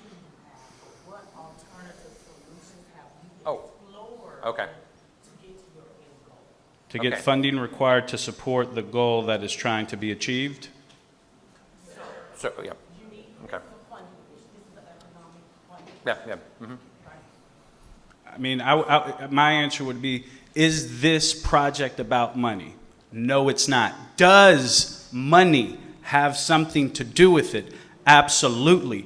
And the proof is right there in that slide that showed how the state funding plays a role in this. Now, if this was strictly about money, I can tell you there are other alternatives. First one could be, just like the lady sitting next to you said, we can raise, taxes could be raised. Not only from the school board standpoint on their millage rate, but also from the commission standpoint on their millage rate. So are there alternatives? Absolutely. Are they the most cost-effective alternative for the taxpayers that are sitting in this room, for the parents that have been working and worked a full shift and then came here and sat at a meeting for 3 hours? I don't know. Oh, and you know, actually, I'm glad you said that because I did keep your card to the side. Because the comment that you made here, the presentation needs to add the problem statement, goals and objectives, and side by side of the facilities and structures. Absolutely. Because I think that's going to help us illustrate this to a greater detail, which is the point of this meeting. This is all a dialogue. As they started off with the meeting said, this is not set in stone. This is a living document. This is a recommendation. And all of this adds to this. That's why there's a court reporter here. Oh, absolutely. If you yeah, hold on.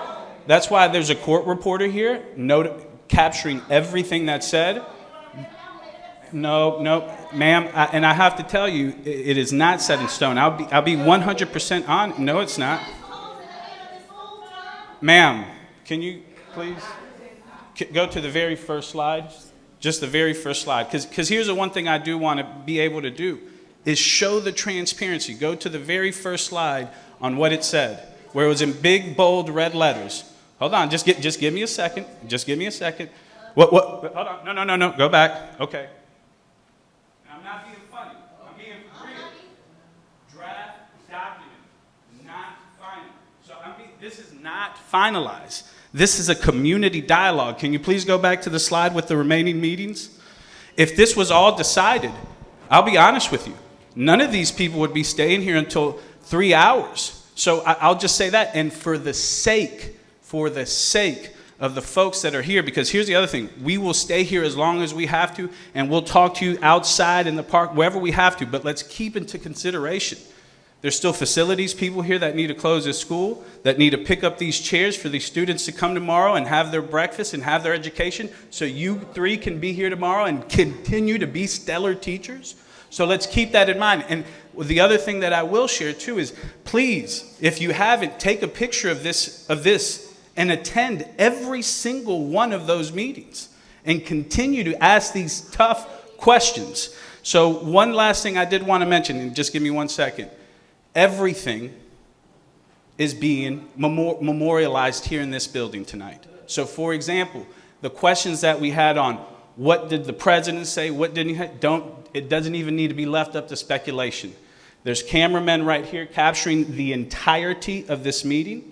This meeting has been broadcast also simultaneously live on the website, and within 48 hours you'll be able to go and watch this meeting in its entirety and attend any of these other ones. So I really do mean this. I appreciate not only the principal, the teachers, and everybody's here, but most importantly, the folks that are here that aren't getting paid to be here. You parents, the ones that are worried about what's going to happen, not only to my student, but more importantly, to my grandkids who may have special needs. So I just promise you that if you continue to go to these meetings and you see how we implement some of the things that you all have suggested that bring greater clarity to it, I promise you that what you will notice is that this proposal serves students and facilities that at times have been underserved or overlooked. And this will continue the next era of education and build on the stepping stone that Dr. Bradshaw and his administration set 4 years ago. So I thank you all for being here. We will continue to be here to answer any additional questions. The central office team is also here. And ma'am, I'll read your last question so we can add it into the record.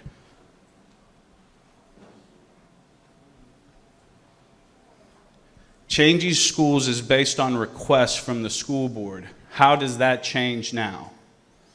Sounds like that's an operational question, or? It's a policy question. That the policy is that you still request to the board. And so that it's a policy, unless the policy changes, we change. And that would be a board decision to change policy. And I haven't heard that. So. After school, Good question. after school programs will change. How will that be assessed? Again, the intent is that the students don't walk into less of a program. And so if it goes to the next school and it doesn't have it, it has it. So that's the intent. Don't take students into a school that has less opportunity. So that's the goal. And just an additional comment that they wanted to read into the record, school boarding meeting time needs to be changed for everyone to have the ability to come. You're going to get the turnout that you don't want to see at 6 p.m., not like what you got for 3 p.m. 3 p.m. turnout ain't going to be for 6 p.m. And you're exactly correct. And that is why there is 1, 2, 3, 4, 5 6 p.m.s and 1 3 p.m. Because we also have to keep in mind there are parents like mine that was raising me who worked the night shift. So we have to balance all that. And here's the other thing. The reason why we're hitting all these schools is not just because these are the schools that are immediately getting the proposal, but we also have to reach every single parent that has a question about this. So I encourage you to please join us. If you can't make the 3 o'clock, it will be streamed. If you can't stream it live, within 48 hours, you'll be able to watch it in its entirety. Nothing here is being hidden or secret or a gotcha. This is a dialogue that is being presented so we can find collectively the best things for the students of Richmond County. Hope you have a good evening, and we'll be available if you have any additional questions.